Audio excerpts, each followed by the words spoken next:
Morning to all my dear students. Today we shall see the first chapter of your business studies in brief.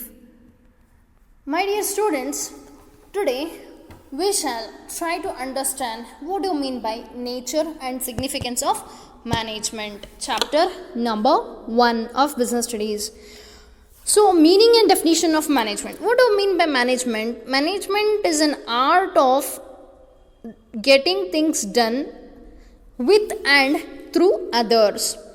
ಇದು ಒಂದು ಕಲೆ ಅಂತ. ಇನ್ನೊಬ್ಬರ ಕಡೆಯಿಂದ ಕೆಲಸ ಆಗಬೇಕಾಗಿರೋದನ್ನು ಮಾಡಿಸ್ಕೊಳ್ಳೋದು ಒಂದು ಕಲೆ. ಯಾಕಂತಂದ್ರೆ ಜನರ ಕಡೆಯಿಂದ ಕೆಲಸ ಮಾಡಿಸ್ಕೊಳ್ಳೋದು ಭಾಳ ಡಿಫಿಕಲ್ಟ್. ಅದೇ ಮಷಿನ್ ಕಡೆಯಿಂದ ಕೆಲಸ ಮಾಡಿಸ್ಕೊಳ್ಳೋದು ಭಾಳ ಈಸಿ. ಅದೇನು ಸುಸ್ತಾಗೈತಿ, ಇಲ್ಲೇ ಒಂದು ನಿಮಿಷ ಚಹಾ ಕುಡಿದು ಬರ್ತೀನಿ ರೀ, ಅಲ್ಲಿ ಹೋಗಿ ಬರ್ತೀನಿ ರೀ, ಇಲ್ಲಿ ಹೋಗಿ ಬರ್ತೀನಿ ರೀ ಅಂತ ಮಷಿನ್ ಅನ್ನಂಗಿಲ್ಲ. ಬಟ್ ಮನುಷ್ಯರದಾರಲ್ಲ, ಅವ್ರ ಕಡೆಗೆ ಕೆಲಸ ಮಾಡಿಸ್ಕೊಳ್ಳೋದು ಅಂತಂದ್ರೆ ಅದು it's very difficult. Because everybody will not be self-motivated, everybody will not be having an attitude of belongingness. ನಾವು ಈ ಆರ್ಗನೈಸೇಷನಿಗೆ ಸಂಬಂಧಪಟ್ಟಿದ್ದೀವಿ, ನಾವು ಚಲೋದ್ನಂಗೆ ಮಾಡಬೇಕು, ನಾವು ಚಲೋ ಕೆಲಸ ಮಾಡಬೇಕು ಅನ್ನುವಂಥ ಎಲ್ಲರದು ಮನೋಭಾವನೆ ಇರೋಂಗಿಲ್ಲ. ಆದ್ರೆ ನಾವು ಮ್ಯಾನೇಜ್ಮೆಂಟ್ ಅನ್ನೋದನ್ನು ಕಲ್ತ್ರೆ we can get things done even through the people in a very easiest manner. So management is an art of getting things done with and through others. So management can be defined as the process of idondu process of getting things done with the aim of achieving organizational goals effectively and efficiently. ಮತ್ತು ಅದರ ಹೆಂಗೆ organisational ಗೋಲ್ಸ್ನ ಹೆಂಗೆ achieve ಮಾಡಬೇಕು, ಭಾಳ ಸಮರ್ಥವಾಗಿ ನಮ್ಮ organisation goals ಉದ್ದೇಶಗಳೇನದವಲ್ಲ ಅವನ್ನ ಈಡೇರಿಸ್ಕೊಳಕ್ಕೆ ಇನ್ನೊಬ್ಬರ ಕಡೆಯಿಂದ ನಾವೇನು ಮಾಡಬೇಕು, ಕೆಲಸನ ಮಾಡಿಸ್ಕೋಬೇಕು. It can be defined as the process of getting things done. ಈಗ ಮೇಲೆ ನೋಡಿದ್ದೀರಿ what you mean by getting things done with the aim of, ಏನು ಉದ್ದೇಶ ಇಟ್ಕೊಂಡು ಕೆಲಸ ಮಾಡಿಸ್ಕೋತೀವಿ ಅವ್ರ ಕಡೆಯಿಂದ, with the aim of achieving organisational goals. ನಮ್ಮ ಇಂಟೆನ್ಷನಲ್ ಇಂಡಿವಿಜುವಲ್ ಇಂಟೆನ್ಷನ್ ಅಲ್ಲ, ಆರ್ಗನೈಸೇಷನ್, ಯಾವ ಆರ್ಗನೈಸೇಷನ್ಗಾಗಿ ನಾವು ದುಡಿತಿರ್ತೀವಲ್ಲ ಆ ಆರ್ಗನೈಸೇಷನಿನ ಉದ್ದೇಶಗಳು, ಅದರದ್ದು ಏಮ್ಸ್, ಅದರದ್ದು ಒಬ್ಜೆಕ್ಟಿವ್ಸ್ನ ಅಚೀವ್ ಮಾಡ್ಕೋಬೇಕು. ಅದು ಮತ್ತು ಒಬ್ಜೆಕ್ಟಿವ್ಸ್, ಏಮ್ಸ್, ಗೋಲ್ಸ್ ಹೆಂಗೆ ಅಚೀವ್ ಆಗಬೇಕು, ಎಫೆಕ್ಟಿವ್ಲಿ ಆ್ಯಂಡ್ ಎಫಿಷಿಯೆಂಟ್ಲಿ, ಕಡಿಮೆ ಸಮಯದೊಳಗೆ, ಕಡಿಮೆ ಖರ್ಚೊಳಗೆ, ಒಳ್ಳೆ ರೀತಿ ಒಳಗೆ ನಮ್ಮ ಆರ್ಗನೈಸೇಷನ್, ನಮ್ಮ ಸಂಸ್ಥೆಯ ಉದ್ದೇಶಗಳನ್ನು, ಸಂಸ್ಥೆಯ ಆಸೆಗಳನ್ನು, ಏಮ್ಸ್, ಗೋಲ್ಸ್ನ ಅಚೀವ್ ಮಾಡ್ಕೊಳ್ಳೋದು. Management according to Merrier is management as the process by which a cooperative group directs actions of others towards common goals. Ultimately ನಾವು ಪ್ರತಿಯೊಬ್ಬರು ಬೇರೆ ಬೇರೆ ಇಂಡಿವಿಜುವಲ್ ಉದ್ದೇಶ ಇಟ್ಕೊಂಡು ಆರ್ಗನೈಸೇಷನಿಗೆ ಬಂದಾಗ್ಯೂ ಕೂಡ, ಈಗ ನಾನು ಆರ್ಗನೈಸೇಷನಿಗೆ ಒಂದು ಕೆಲಸಕ್ಕೆ ನಾನು ಜಾಯ್ನ್ ಆಗಿರ್ತೀನಿ, ಯಾಕೆ, ನನಗೆ ಫೈನಾನ್ಷಿಯಲ್ ನೀಡ್ ಇರ್ತೈತಿ, ಅದು ನನ್ನ ಪರ್ಸ್ನಲ್ ಗೋಲ್ ಅಥವಾ ಪರ್ಸ್ನಲ್ ಆಬ್ಜೆಕ್ಟಿವ್, ಆ ಉದ್ದೇಶ ಇಟ್ಕೊಂಡು ನಾನು ಬಂದಿರ್ಬೋದು. ಆದ್ರೆ ಅಲ್ಟಿಮೇಟ್ಲಿ ನಾವು ವರ್ಕ್ ಮಾಡುವಾಗ ನಮ್ಮ ಆರ್ಗನೈಸೇಷನಿಂದ ಏನು ಗೋಲ್ ಐತಲ್ಲ ಅದನ್ನು ಅಚೀವ್ ಮಾಡೋ ರೀತಿ ಒಳಗೆ ನಾನು ಕೆಲಸ ಮಾಡ್ತೀನಿ. ಆಮೇಲೆ ನನ್ನ ಇಂಡಿವಿಜುವಲ್ ಗೋಲ್ ಅದು ತಂತಾನೆ ಸ್ಯಾಟಿಸ್ಫೈ ಆಗ್ತೈತಿ. ಇನ್ನೂ ಒಂದು ವಿಷಯದೊಳಗೆ ಒಬ್ಬೊಬ್ಬರು ನಮ್ಮ ಪ್ರೆಸ್ಟೀಜ್ ಸಂಬಂಧ, ಸೊಸೈಟಿ ಒಳಗೆ ಒಂದು ಸ್ಟೇಟಸ್ ಸಂಬಂಧ ಯಾವುದೋ ಕಾರಣದಿಂದ ಕೆಲಸ ಮಾಡ್ತಿರ್ತಾರೆ. ಅಥವಾ ನಾವು ಕಲ್ತೀವಿ, ಯಾಕೆ ಅದನ್ನು ಖಾಲಿ ವೇಸ್ಟ್ ಮಾಡ್ಬೇಕಂತ ಒಂದಿಷ್ಟು ಮಂದಿ ಕೆಲಸ ಮಾಡ್ತಾರೆ. ಒಂದಿಷ್ಟು ಮಂದಿ ನಮಗೆ ಮನೆಯಾಗ ಕುಂದ್ರಕ್ಕೆ ಆಗಂಗಿಲ್ಲ, ಅದಕ್ಕೆ ನಾವು ಕೆಲಸಕ್ಕೆ ಹೋಗ್ತೀವಿ ಅಂತ ಹೋಗ್ತಾರೆ. So there are n number of different individual objectives behind going for a job or doing a job.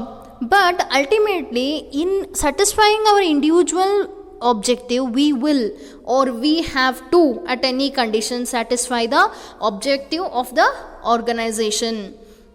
So management according to our ಹೇಳಿದ್ರಲ್ಲ is a process by which cooperative group, ನೋಡ್ರಿ ಎಲ್ಲರೂ ಕೂಡಿ ಕೆಲಸ ಮಾಡಬೇಕಾಗಿತ್ತು ಗ್ರೂಪ್ ಒಳಗೆ, directs actions of others, ಬೇರೆದವ್ರ ಕೆಲಸನ ಯಾವ direction ಒಳಗೆ ಬೇರೆದವ್ರ ಕೆಲಸನ ನಾವು ಗೈಡ್ ಮಾಡಬೇಕು towards common goals. Individual goals ನಾವು ಏನೇ ಇದ್ರೂ ಅದನ್ನು ಸೈಡಿಗಿಟ್ಟು ಕಾಮನ್ ಗೋಲ್ಸ್, ಆರ್ಗನೈಸೇಷನಿಂದ ಏನು ಕಾಮನ್ ಆಗಿರ್ತಾವಲ್ಲ ಗೋಲ್ಸ್, ಅವನ್ನ ಅಚೀವ್ ಮಾಡೋಕ್ಕೆ ಪ್ರತಿಯೊಬ್ಬರು ಗುಂಪಿನಲ್ಲಿ ಅಂದ್ರೆ ಕೋಆಪ್ರೇಟಿವ್ ಆಗಿ ಗ್ರೂಪ್ ಒಳಗೆ ನಾವೇನು ಮಾಡ್ತೀವಿ, ಯಾವ ಡೈರೆಕ್ಷನ್ ಒಳಗೆ ಆ್ಯಕ್ಷನ್ಸ್ ಮಾಡ್ತೀವಿ towards achieving the common goals of the organisation. Concepts of management. Traditional concept of management is the art of getting things done through others. Traditionally ಹೇಳಬೇಕಂದ್ರೆ ಮ್ಯಾನೇಜ್ಮೆಂಟ್ ಅಂದ್ರೆ ಏನು? It is the art of getting things done through others. ಇನ್ನೊಬ್ಬರ ಕಡೆಯಿಂದ ಕೆಲಸ ಮಾಡಿಸ್ಕೊಳ್ಳುವಂಥ ಕಲೆ ಅದು. Modern concept of management is defined as the process. ಅದು ಒಂದು process refers to the basic steps. ಅಲ್ಲೊಂದಿಷ್ಟು ಸ್ಟೆಪ್ ಬೈ ಸ್ಟೆಪ್ ಆ್ಯಕ್ಟಿವಿಟೀಸ್ ಮಾಡಬೇಕು to get the things done with the aim of achieving goals efficiently and effectively. Effectiveness refers to achievement of task on time and efficiently implies optimum use of resources. ನೋಡ್ರಿ, ನಾನು ಈಗ exam ಬರೀಬೇಕು, ಈಗ ಎಕ್ಸಾಮಿಗೆ ಓದಬೇಕು, ಈಗ ಓದಿ ಈಗ ಎಕ್ಸಾಮ್ ಬರೆದು ಈಗ ಚಲೋ ಮಾರ್ಕ್ಸ್ ತೊಗೋಬೇಕು. ನಾನು ಎಕ್ಸಾಮ್ ಮುಗಿದಿನ ನಾನು ಓದ್ತೀನಿ ಅಂತಂದ್ರೆ ನನಗೆ ಮಾರ್ಕ್ಸ್ ಮತ್ತೆ ಯಾರು ಕೊಡ್ತಾರ? ಮತ್ತೆ ಯಾರು ನನ್ನ ಪೇಪರ್ ವ್ಯಾಲ್ಯೂಷನ್ ಮಾಡ್ತಾರೆ ಪ್ರತ್ಯೇಕವಾಗಿ? No. So everything has some specific time limit. You are supposed to do everything in the time limit. You can't cross that time. Whatever you have thought of doing, if you do it within the time, it's called as efficiency athwa effectiveness. So what do you mean by efficiently? Efficiently means without any wastage of any kind of resources. Whatever work you do, you should not waste the resources like material, machinery, money. Nothing should be wasted. Everything should be utilized to its maximum extent. So effectively means achieving the things within the time duration, and efficiently means without any wastage of resources. Hope you can understand the difference between those two. Characteristics of management. There are different characteristics of management. First one is, it is universal, goal oriented, continuous process, multi-dimensional, group activity, dynamic function, intangible force. So these management characteristics, if you come to know, you'll understand what do you mean by management in a detailed manner. Features of management. First one is goal oriented process. Management is a goal oriented process. Whatever you take on this earth, if it is not having a specific goal, what we are doing, for what reason are we doing, how much time duration we have to do, so nothing is specified until and unless you set the goal. You are studying now, how much percentage you want to secure in PUC second year, you should first set the goal, then only you will work accordingly. If you don't have any goal, you will not work in a right direction. You may work but with not 100% efforts, but if you are working, you should put in your 100% efforts to achieve the goal. So first thing is, basic aspect is first set the goal, then you are going to 100% achieve it. Until and unless you don't set the goal, you will not be in a position to achieve it. ನಾನು ಈಗಾಗಲೇ ಹೇಳಿದ್ದೆ, ನೀವು PUC second year ಒಳಗೆ ಎಷ್ಟು percentage ಮಾಡ್ಬೇಕಂತ ಅಂದ್ಕೊಂಡಿರಿ ಅನ್ನೋದನ್ನ ಒಂದು ಚೀಟಿ ಒಳಗೆ ಬರೆದು ಅದನ್ನು ನಿಮ್ಮ ಸ್ಟಡಿ ಟೇಬಲ್ ಮೇಲೆ ಅಂಟಿಸ್ಕೊಂಡ್ಬಿಡ್ರಿ. ಅದನ್ನು ಖಾಯಂ ನೋಡ್ದಾಗೊಮ್ಮೆ ಅನಿಸಿರ್ಬೇಕು ನಿಮಗೆ ಬೇಜಾರಾಗತ್ತೈತಿ, 2 ನಿಮಿಷ ಬುಕ್ ಮುಚ್ಚಿಡೋನು, TV ನೋಡಿ ಬರೋನು, ಅಡ್ಡಾಡಿ ಬರೋನು, ಹೀಗೆಲ್ಲ ಅಂದ್ಕೊಂಡಾಗೆಲ್ಲ ಅದನ್ನು ನೋಡಿದ್ರಿ ಅಂದ್ರೆ, ಇಲ್ಲ ನಾನು ಓದಬೇಕು, ನಾನು ಈಗ ಟೈಮ್ ವೇಸ್ಟ್ ಮಾಡಿದ್ರೆ ಮುಂದೆ ಹೊಳ್ಳಿ PUC ಸೆಕೆಂಡ್ ಇಯರ್ ಜೀವನದಾಗ ಬರೋಂಗಿಲ್ಲ. ಒಮ್ಮೆ ಅದು ಬರೋದು, ಒಮ್ಮೆ ಅದು ಎಕ್ಸಾಮು, ಒಮ್ಮೆ ರಿಸಲ್ಟ್. ಅದೇ ರಿಸಲ್ಟ್ ಏನು ಎಕ್ಸಾಮ್ ಬರೀತಿರಲ್ಲ ಅದ್ರಾಗ ನಿಮ್ಮ ಎಕ್ಸಲೆನ್ಸ್ ತೋರಿಸ್ಬೇಕಾಗ್ತೈತಿ. ಮುಂದೆ ಇಲ್ಲಪ್ಪ ಈಗ ಆಗಂಗಿಲ್ಲ ಇನ್ನೊಮ್ಮೆ ತೋರಿಸ್ತೀನಿ ಅಂತಂದ್ರೆ, you don't have time. Whatever you have to achieve, you are suppose to achieve within the time limit. ಅದಕ್ಕೇನಂತೆ ಅಂತಾರ? Efficiency. Are you understanding? So what happens here is goal oriented process. Entire management activity is only a goal oriented process. It is a goal oriented process because which is to achieve already specified and desired objectives by proper utilization of available resources. Resources are very, very limited. Even though resources are limited, using of those limited resources in an effective manner is very, very important. Utilize those resources, limited resources, in an efficient and effective manner and achieve your goal. So if you happen to achieve such goals, you are supposed to first set the goals. So ultimately management is a goal oriented process. If there is a proper management in an organization, 100% whatever goals they have set will be achieved. ನೋಡ್ರಿ, ನೀವೀಗ 98-99% ನಾನು P U C second ಇಯರಿಗೆ ತೆಗಿಬೇಕು, ನಾನು 100% ಮಾಡ್ಬೇಕು P U C second year result ಅಂತ ನೀವು ಅಂದ್ಕೊಂಡ್ರಿ, ಸ್ಟೇಟಿಗೆ ನಾನು rank ಬರ್ಬೇಕಂತ ಅಂದ್ಕೊಂಡ್ರಿ ಅಂತಂದ್ರೆ ನೀವು ಅದ್ರ ತಕ್ಕಂಗೆ ಮ್ಯಾನೇಜ್ ಮಾಡಬೇಕಾಗತ್ತೆ. ಏನು ಮ್ಯಾನೇಜ್ ಮಾಡಬೇಕಾಗತ್ತೆ? ಅದ್ರ ತಕ್ಕಂಗೆ ಟೈಮ್ ಮ್ಯಾನೇಜ್ ಮಾಡಬೇಕಾಗತ್ತೆ, ಕಾನ್ಸೆಪ್ಟ್ಸ್ ಎಲ್ಲ ಅಕ್ವೈರ್ ಮಾಡ್ಕೋಬೇಕಾಗತ್ತೆ, ನಾಲೆಜ್ ಇಂಪ್ರೂವ್ ಮಾಡ್ಕೋಬೇಕಾಗ್ತೈತಿ, ಕಾನ್ಸೆಪ್ಟ್ಸ್ ಕ್ಲಿಯರ್ ಆಗಬೇಕು. 100% ಹೊಳ್ಳಮಳ ರಿಪೀಟೆಡ್ಲಿ ಟೆಸ್ಟ್ ಕೊಟ್ಟಾಗ ಟೆಸ್ಟ್ ಕರೆಕ್ಟಾಗಿ ಪ್ರಾಂಪ್ಟಾಗಿ ಕಾಪಿ ಮಾಡ್ಲಾರ್ದಂಗೆ ಇವ್ರು ನೋಡ್ಕೊಳ್ಳಾರ್ದಂಗೆ ಬರಿಬೇಕು. ಸೊ ಇದು ನೀವು ಒಂದು ಸರ್ತಿ ಗೋಲ್ ಸೆಟ್ ಮಾಡಿದ್ರಿ ಅಂದ್ರೆ ಅಲ್ಲಿ ಮ್ಯಾನೇಜ್ಮೆಂಟ್ ಸ್ಟಾರ್ಟ್ ಆಗುತ್ತೆ. ಗೋಲ್ ಸೆಟ್ ಮಾಡಿದ್ರಿ ಅಂದ್ರೆ ಅದನ್ನ ಅಚೀವ್ ಮಾಡೋದ್ರಾಗ ಪರ್ಫೆಕ್ಟಾಗಿ ಮ್ಯಾನೇಜ್ಮೆಂಟ್ ಮಾಡ್ತೀರಿ ನೀವು ಅಚೀವ್. ಸೊ ಇದು ಆರ್ಗನೈಸೇಷನ್ಗೂ ಸಂಬಂಧ ಇರುತ್ತೆ. Second one is pervasive. What do you mean by pervasive? Management is universal in nature. It is used in all types of organization, whether economic, social or political, irrespective of its size, nature and location, and at each and every level. ನೋಡ್ರಿ, management ಅನ್ನೋ concept ಐತಲ್ಲ, it's ಪರ್ವಸಿವ್ ಅಂತಂದ್ರೆ it is supposed to be used everywhere in every sphere of life. ಪ್ರತಿಯೊಂದು ಹೆಜ್ಜೆ ಒಳಗೆ. ಈಗ ನಾನು ನಿಮ್ಗೆ ಹೇಳಿದ್ನಲ್ಲ, ಬರೀ ಒಂದು P U C second year examination ನೀವು ಸಕ್ಸಸ್ಫುಲ್ಲಾಗಿ ಅಚೀವ್ ಮಾಡಬೇಕು, ನೀವು ಸಕ್ಸಸ್ ಕಾಣಬೇಕಂತಂದ್ರೆ ಫಸ್ಟ್ ಗೋಲ್ ಸೆಟ್ ಮಾಡಬೇಕು, ಅದಕ್ಕೆ ಬೇಕಾಗಿರೋದನ್ನು ನೀಟಾಗಿ ಮ್ಯಾನೇಜ್ಮೆಂಟ್ ಮಾಡ್ಕೊತ ಹೋಗಬೇಕು. ಅಂದ್ರಷ್ಟೇ ನೀವು ಮುಂದೋಗಿ ಚಲೋ ಪರ್ಸೆಂಟೇಜ್ ಮಾಡೋಕ್ಕಾಗ್ತೈತಿ. ಹಂಗೆ ಸಣ್ಣದರ ಇರಲಿ, ಆರ್ಗನೈಸೇಷನ್ ದೊಡ್ಡದರ ಇರಲಿ, ಗದಗ್ನಾಗರ ಇರಲಿ, ಡೆಲ್ಲಿ ಒಳಗರ ಇರಲಿ, ಆಮೇಲೆ ಇಂಡಿಯಾ ಒಳಗರ ಇರಲಿ, ಫಾರಿನ್ನಾಗರ ಇರಲಿ, ಆಮೇಲೆ ಅದು ಬಿಸ್ನೆಸ್ನ ಪ್ರಾಫಿಟ್ ಮಾಡ್ಬೇಕಂತ ಹೇಳಿ ಅಂತಿರಲಿ, ಅಥವಾ not profit organisation, service rendering ಆರ್ಗನೈಸೇಷನರಿ ಇರಲಿ, whatever might be the nature, size and location of the organisation, ultimately there is a need for management. Third point is multidimensional.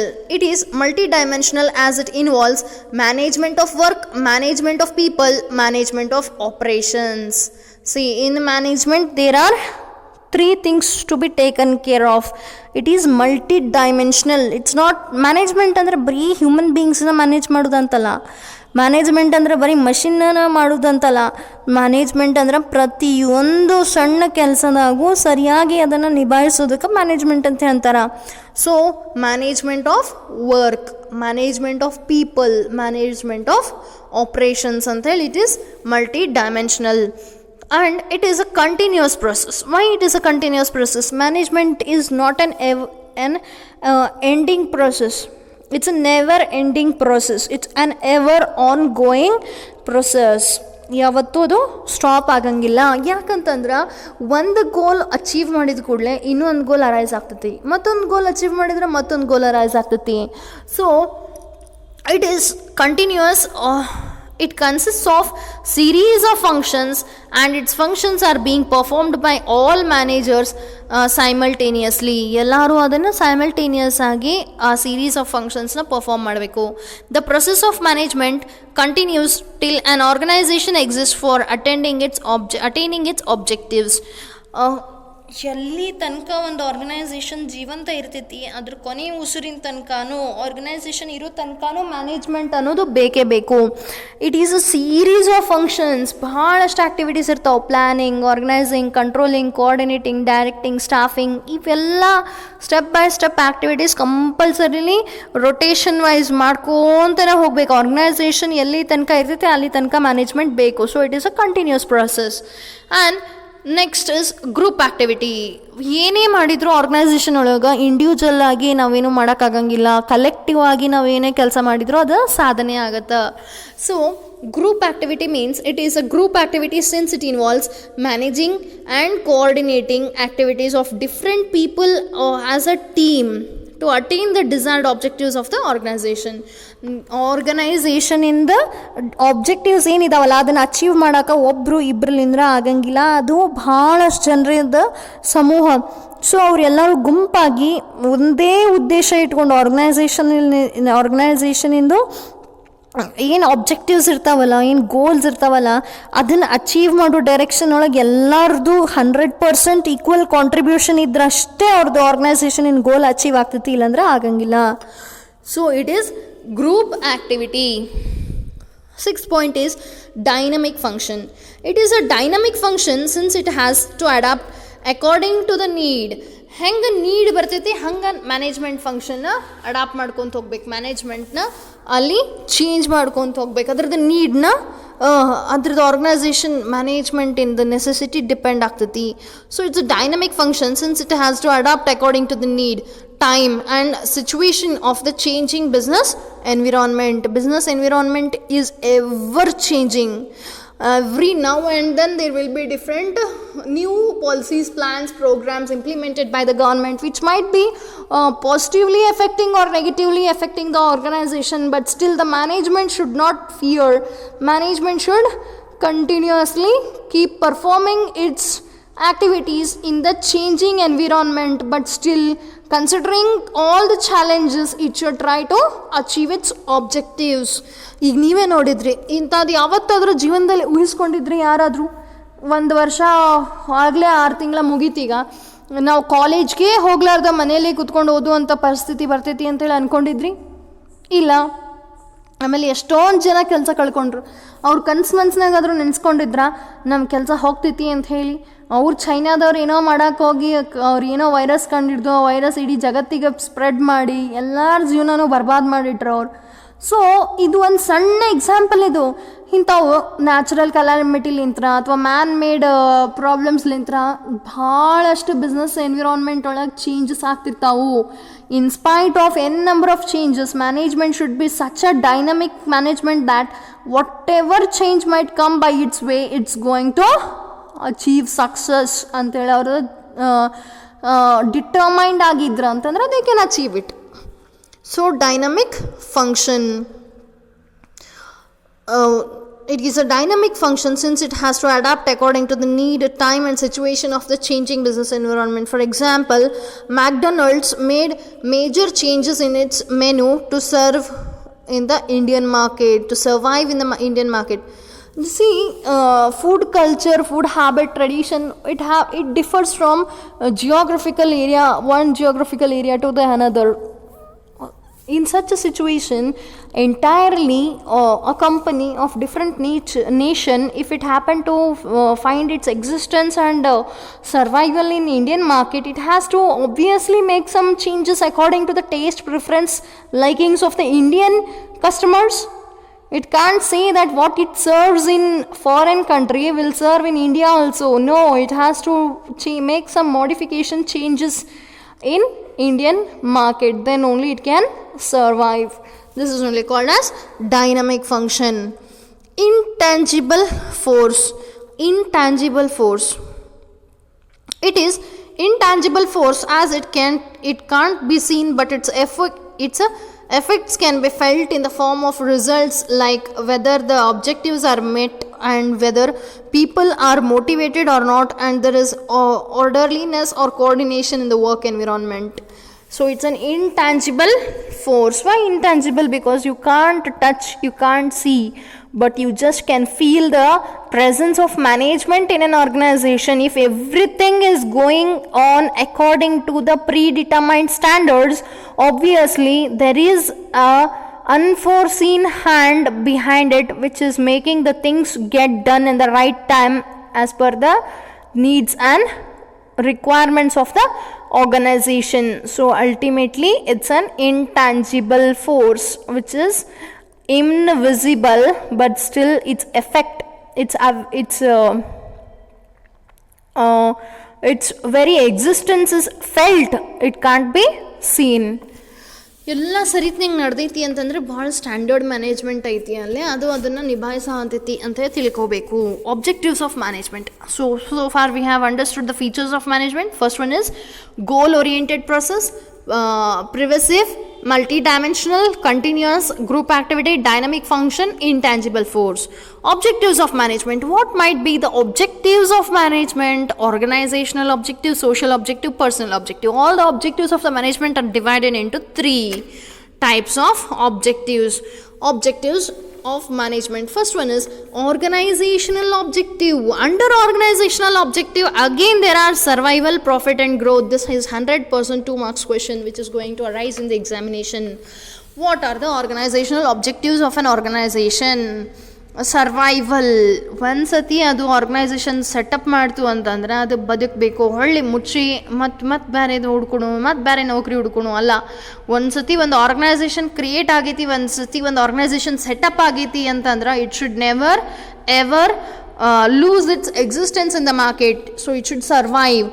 It exists for a long time in the competitive market. It should exist, it should survive for a long duration in the competitive market. I can understand, or everybody can feel the competition in the market, but still in spite of heavy competition in the market, even my organization also should stand still. It should not be closed within few years. It should work for long duration ಅನ್ನುವಂಥ ಉದ್ದೇಶ ಎಲ್ಲರೂ ಇಟ್ಕೊಂಡು ಬಂದಿರ್ತಾರ.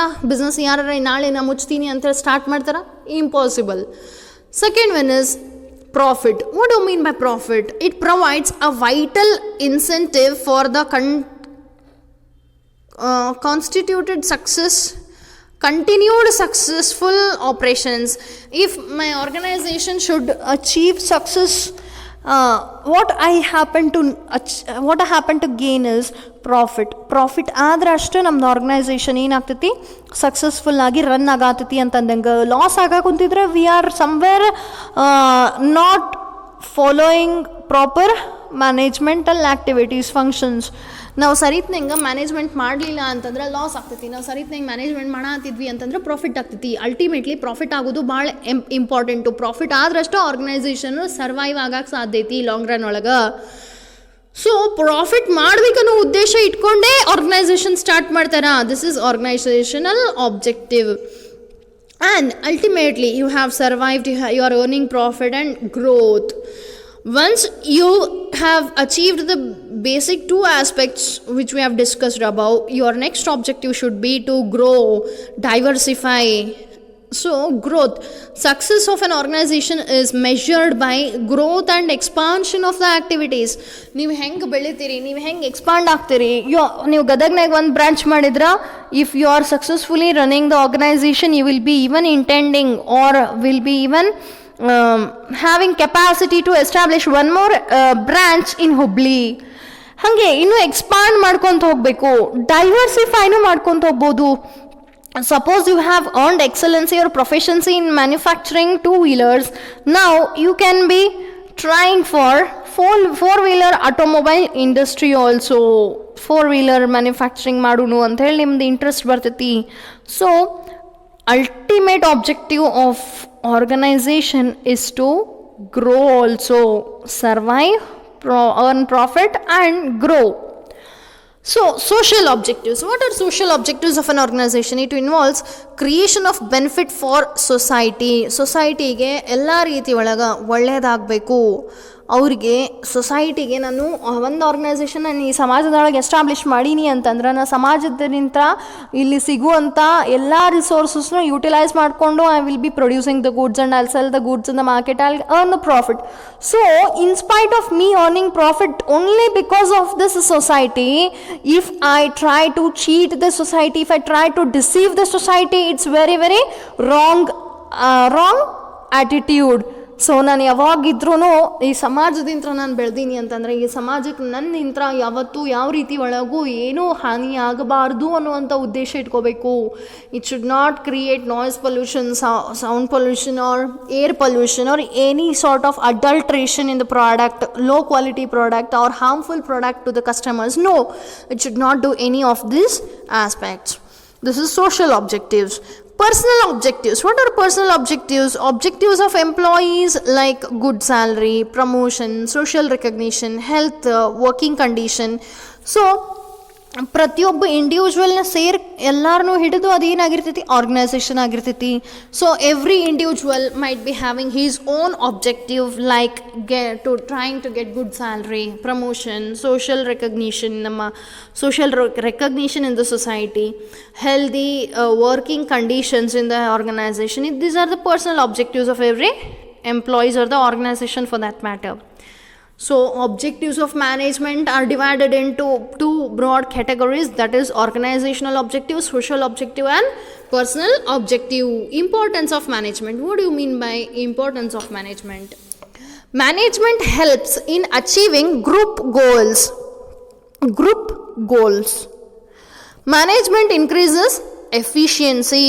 Management ಅನ್ನೋದು strong management ಇತ್ತಂತಂದ್ರೆ production efficiency increase ಆಗ್ತೈತಿ. ಇಷ್ಟು ದಿನ ನಾವು 100 ಯೂನಿಟ್ಸ್ ಪ್ರೊಡಕ್ಷನ್ ಮಾಡ್ತಿದ್ವಿ ಅಂದ್ರೆ we will gain the capacity to even produce 1000 units. Management creates a dynamic organization.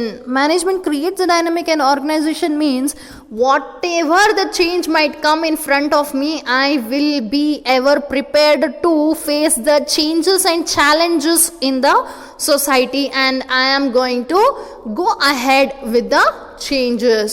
Change ಏನೋ ಒಂದು ಹೊಸದು ಬಂತಲ್ಲಪ್ಪ, ನಾ ಇದಕ್ಕೆ ಹೆಂಗೆ ಅಡ್ಜಸ್ಟ್ ಆಗಲಿ ಅಂತ ಹೇಳಿ ನಾನೇನಾರ ಅಂದ್ಕೊಂಡು ಕುಂತ್ನಿ ಅಂತಂದ್ರೆ ನಾನೇನೋ ಸಾಧಿಸೋಕ್ಕಾಗಂಗಿಲ್ಲ. ನಾನು ಬಿಟ್ಟು ಇನ್ನು 100 ಮಂದಿ ಚೇಂಜಸ್ನ ಎಕ್ಸೆಪ್ಟ್ ಮಾಡೋರು, ಅವ್ರು ಅಡಾಪ್ಟ್ ಮಾಡ್ಕೊಂಡು ಚೇಂಜ್ನ ಅವರು ಅದರಲ್ಲಿಂದ್ರೂ ಸಕ್ಸಸ್ ಕಾಣ್ತಾನೆ. ಸೊ ಈಗ ಚೇಂಜ್ ಬಂದೈತಿ ಅಂತೇಳಿ ನಾವು ಬೇಜಾರು ಮಾಡ್ಕೊಂಡು ಕುಂದ್ರುದು ಅಥವಾ ಅದನ್ನೇ ಗಣಕ್ಕೊಂಡು ಕುಂದ್ರುದ್ರು ಮಾಡೋದ್ರ ಬದಲಿ we are suppose to adapt our self to the changing environment means that management should be that dynamic. Then only it will be happily adjusting to the changing environment.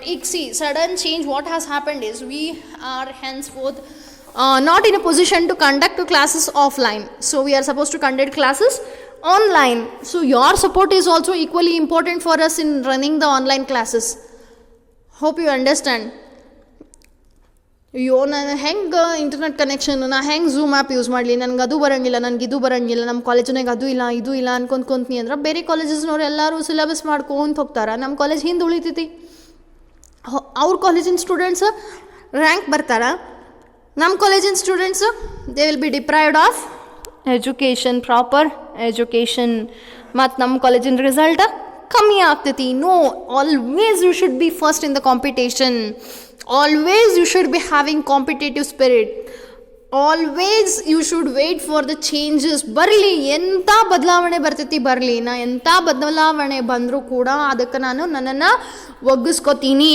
I am ready for any sort of changes in the environment ಅನ್ನುವಂಥ dynamic organisation ಇರಬೇಕು, management ಇರಬೇಕು. So management helps in achieving personal objectives. See, your personal objectives. Me as an employee in this organization called as ASS College, my personal objective is to get salary, is to get social recognition in the society, is to be a good teacher who can cater to all the needs of the students. So n number of personal objectives I might be having, I will try to achieve all my personal objective.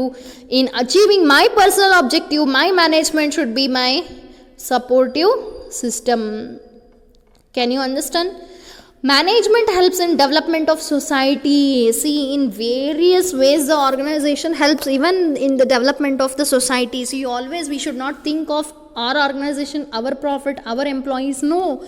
This whole society is ours. Whatever we are supposed to do, we are supposed to do in the good interest of the society. We should not do anything which is not acceptable by the society.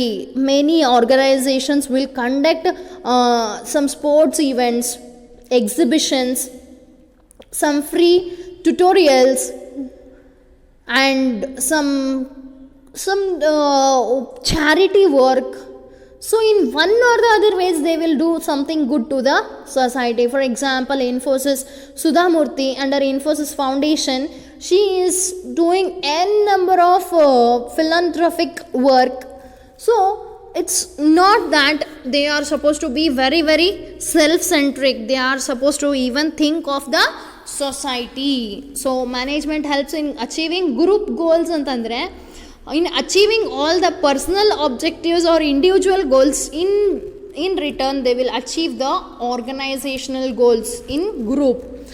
So ultimately organization also will be benefited and the employees working in the organization also will be benefited. Employees will get the salary, management will be getting the work done, goods and services will be produced through by which the sales they can earn profit.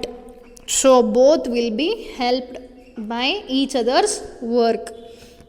What is the importance of management? Management helps in achieving group goals. Management increases efficiency. Management creates a dynamic organization. management helps in achieving personal objectives. Management helps in development of society at large.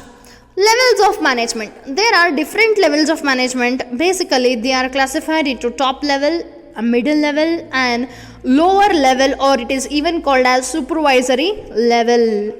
So who comes under top level management? Board of directors, chairman, general manager, president, vice president, chief executive officer, chief financial officer, chief operating officer. Still n number of higher level employees will come under top level management. Middle level management. Who will come under middle level management? Purchase manager, managers of the different departments. Purchase manager, sales manager, marketing manager, executive officer, plant superintendent, divisional heads, departmental heads. Still n number of people will come under middle level management. So top level management will frame policies, programs, and it will communicate it to the middle level management. Middle level management will further communicate the plans and policies framed by the top level management to the supervisory level management, and ultimately supervisory level management will get the work done. Okay, so who will come under supervisory level management? Supervisor, superintendent, foreman, section officer, clerk, sub department executives, etc. Don't write by mistake also as employees there. Employees or the workers will come under below the lower level management or supervisory level management. Means they are not part of management, they are employees. So authority will flow from top level management to the lower level management, and accountability will flow from lower level management to the top level management. Authority aitala, highest authority will be with the top management and middle management and the supervisory management. Authority male intra keಳಗೆ ಬರ್ತೈತಿ. Accountability or responsibility will go from below to top. So levels of management ಇನ್ನೂ detail ಆಗಿ explain ಮಾಡ್ಬೇಕಂತಂದ್ರೆ, levels of management means different categories of managers, the lowest to the highest, on the basis of their relative responsibility, authority and status. ಅವ್ರ status, ಅವ್ರ responsibility, ಅವ್ರ authority basis ಮೇಲೆ ಅವ್ರನ್ನ divide ಮಾಡ್ಯಾರ levels of management ಅಂತ ಹೇಳಿ. Top level management, as already stated, these all people will come in the top level management. For example, chairman, chief executive officer, chief operating officer, equivalent, and their team. Chief task is to integrate and to coordinate the various activities of the business, framing policies, formulating organizational goals and strategies. Organization ಇಂದು ಉದ್ದೇಶ, organisation ಏನು achieve ಮಾಡ್ಬೇಕಂತ ಅನ್ಕೊಂಡೈತಿ ಅನ್ನೋದನ್ನು plants, policies, programmes ಇವ್ರು set ಮಾಡ್ತಾರಾ. Middle level management consists of divisional or departmental heads, plant superintendents and operation managers, etc. Main tasks are to interpret the policies of the top management to ensure the availability of the resources, to implement policies, to coordinate all the activities, ensure availability of necessary personnel and assign duties and responsibilities to them. See, middle level managers main tasks are to interpret the policies of the top level management.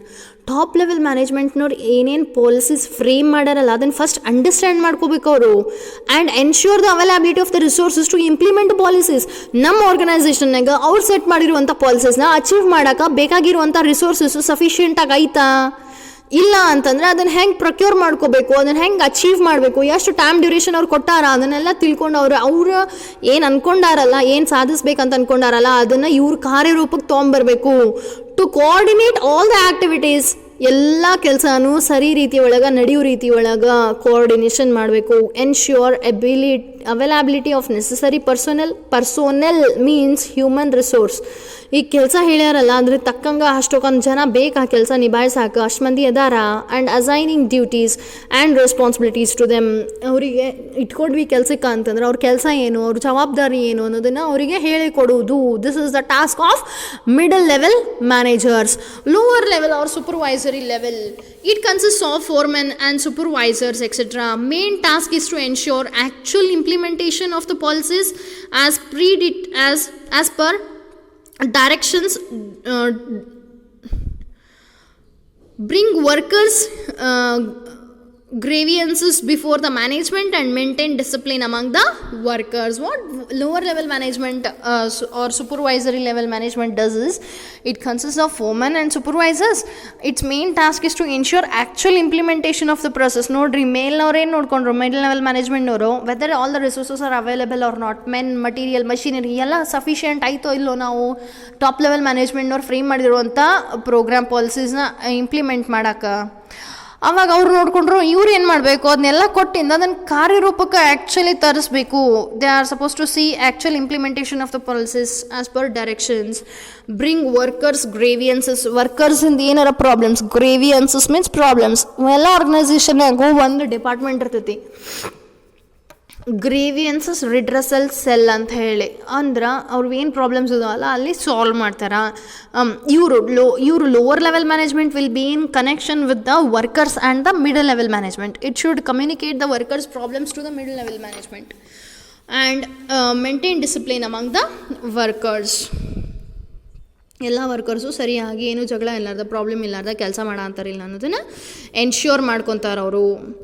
So we have so far understood the levels of management. First one is top level management, middle level management, lower level management. Functions of management. There are various functions of management and those functions are broadly categorized into planning, organizing, staffing, directing and controlling. So now we shall see each one of them in short. What do you mean by planning? It's the basic function of management and it deals with checking out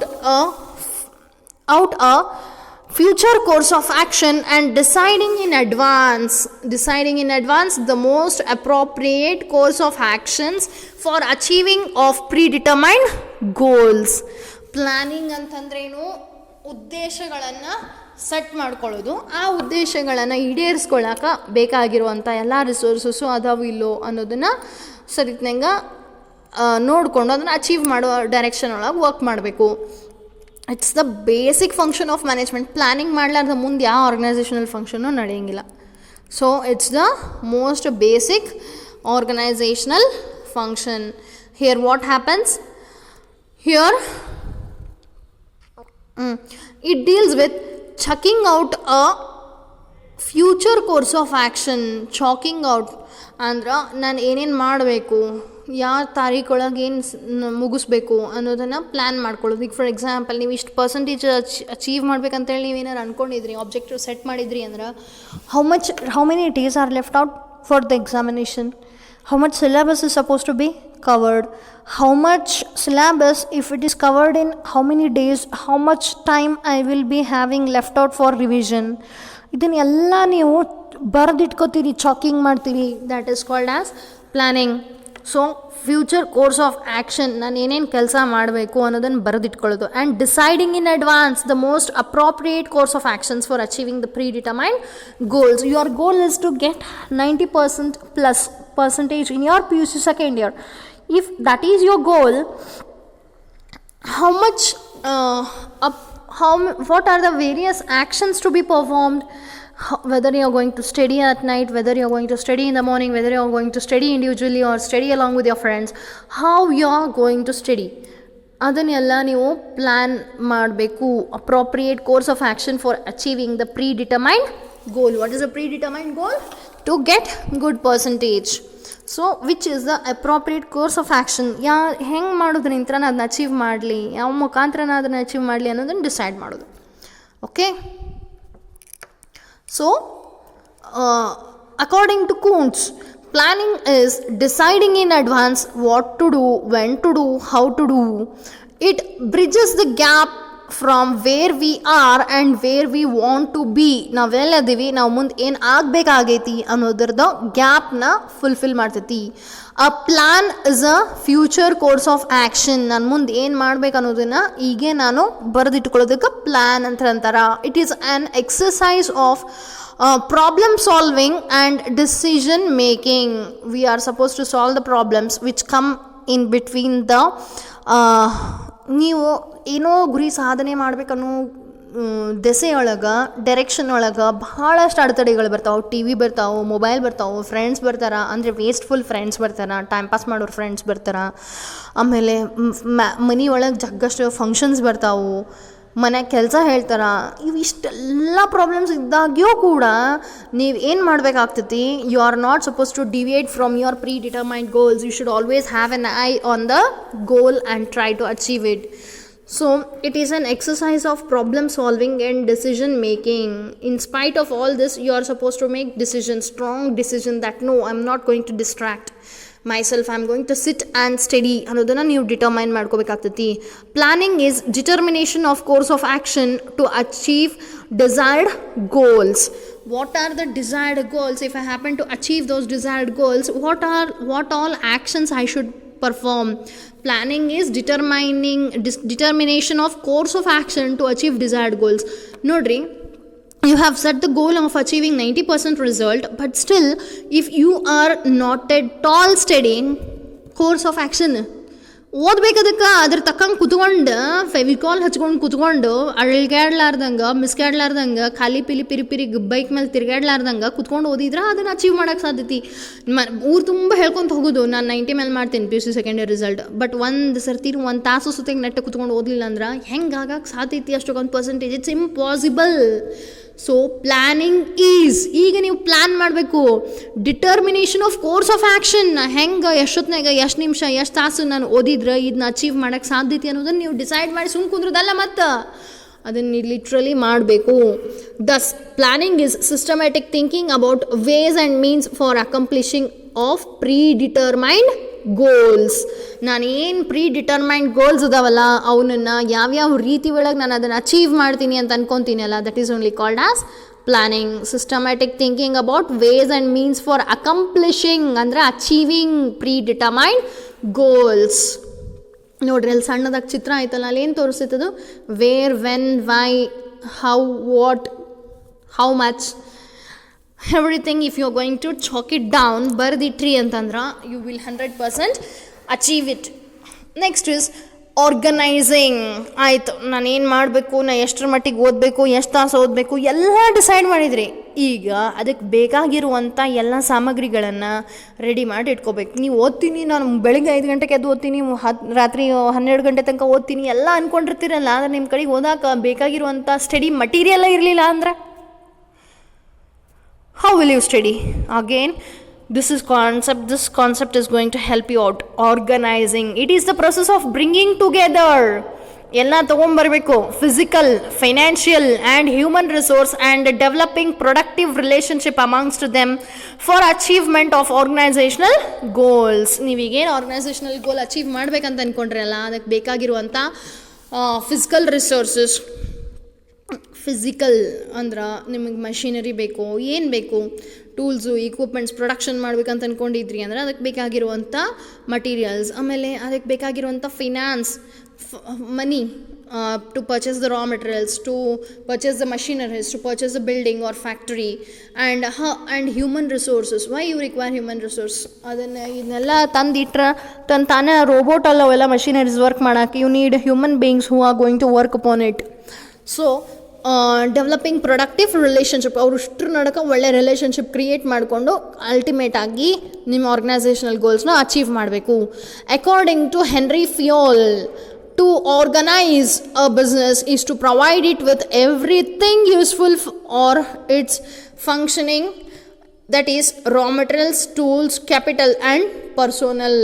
You require human resource, you require personnel, you require tools, capital, each and everything you are supposed to bring together, and you are supposed to try. To start with functions of management once again, my dear students, There are 5 functions of management. They are planning, organizing, staffing, directing, and controlling. What do you mean by planning? Planning, it is the basic function of management. Without planning, you can go ahead to the other functions of management. It deals with chalking out a future course of action and deciding in advance the most appropriate course of actions for achieving of predetermined goals. You are supposed to first write down what are the basic course of actions, and you are supposed to think of what should be done in future and the most appropriate course of actions for achieving of predetermined goals. According to Kuntz, planning is deciding in advance what to do, when to do, how to do. So if you plan in advance each and everything, you can easily do the aspects. So a plan is a future course of action. ಮುಂದೆ ನಾವು ಏನು ಕಾರ್ಯ ನಿರ್ವಹಿಸಬೇಕು ಅಂತ ಅಂದ್ಕೊಂಡಿರ್ತೀವಲ್ಲ, ಅದನ್ನು ಈಗ ನಾವೇನು ಮಾಡಬೇಕು, ಕರೆಕ್ಟಾಗಿ ಪ್ಲ್ಯಾನ್ ಮಾಡಿದ್ರೆ ನಾವು ಅಂದ್ಕೊಂಡಿದ್ದನ್ನು 100% ಅಚೀವ್ ಮಾಡ್ತೀವಿ. ನಾವೀಗ ಪ್ಲ್ಯಾನ್ ಮಾಡೋದ್ರಲ್ಲಿ ಫೇಲ್ ಆದ್ವಿ ಅಂತಂದ್ರೆ ನಾವು ಏನು ಗೋಲ್ ಸೆಟ್ ಮಾಡಿರ್ತೀವಲ್ಲ ಅದನ್ನು ಅಚೀವ್ ಮಾಡೋಕ್ಕಾಗಂಗಿಲ್ಲ. So it is an exercise in problem solving and decision making. To solve a problem or to make a decision in anything, first you need to properly plan. Planning is determination of course of action to achieve desired goals. Determination of course of action to achieve desired goals. In future, what we want to achieve, we will write it down as our goals. So if we happen to achieve our desired goals, first we should plan accordingly. ಏನು ಎಷ್ಟು ದಿನದಾಗ ಎಷ್ಟು ತಾಸು ಕೆಲಸ ಮಾಡಿದ್ರೆ ನಾನು ನನ್ನ ಗೋಲ್ನ achieve ಮಾಡೋಕ್ಕೆ ಸಾಧ್ಯತೆ ಅಂತೇಳಿ ಈಗ ಪ್ಲ್ಯಾನ್ ಮಾಡೋದು. Thus planning is systematic thinking about ways and means for accomplishment of predetermined goals. Planning is systematically thinking about ways and means for accomplishment of predetermined goals. In which way and what are the various resources required for achieving my goal ಅನ್ನೋದನ್ನು planning ಮುಖಾಂತರ decide ಮಾಡ್ಕೊಳ್ಳೋದು. Organising, ಈಗ ನಾವು ಇಂಥದ್ದು ಮಾಡಬೇಕಂತ planning ಮಾಡಿದ್ವಲ್ಲ, ಅದಕ್ಕೆ ಬೇಕಾಗಿರೋ ಎಲ್ಲ ರಿಸೋರ್ಸಸ್ಸನ್ನು ಏನು ಮಾಡಬೇಕಾಗತ್ತೆ, ಆರ್ಗನೈಸ್ ಮಾಡಬೇಕಾಗ್ತೈತಿ. How we are suppose to organise? It is the process of bringing together physical, financial and human resource and developing productive relationship amongst them for achievement of organisational goals. Organisational ಗೋಲ್ಸ್ನ achieve ಮಾಡೋಕ್ಕೆ ಅಷ್ಟು ರಿಸೋರ್ಸಸ್ನ ತೊಗೊಂಡು ಬರಬೇಕು, ಒಂದು ಕಡೆಗೆ ತೊಗೊಂಡು ಬಂದು ಅವೆಲ್ಲ ರಿಸೋರ್ಸಸ್ನ ಹೆಲ್ಪ್ ತೊಗೊಂಡು ನಾವು ನಮ್ಮ ಆರ್ಗನೈಸೇಷನಲ್ ಗೋಲ್ಸ್ನ ಅಚೀವ್ ಮಾಡ್ಕೋಬೋದು.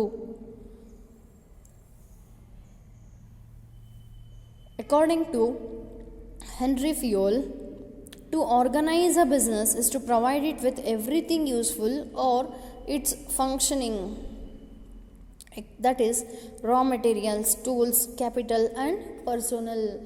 ಒಂದು ಆರ್ಗನೈಸೇಷನ್ನ ಸೆಟಪ್ ಮಾಡಬೇಕಂದ್ರೆ ಅದಕ್ಕೆ ಬೇಕಾಗಿರುವಂಥ ಎಲ್ಲ ರಿಸೋರ್ಸಸ್ನು ಒಂದು ಕಡೆಗೆ ತೊಗೊಂಬಂದು ಅದರದ್ದು ಯೂಸ್ಫುಲ್ನೆಸ್ ನಾವು ಪಡ್ಕೋಬೇಕು.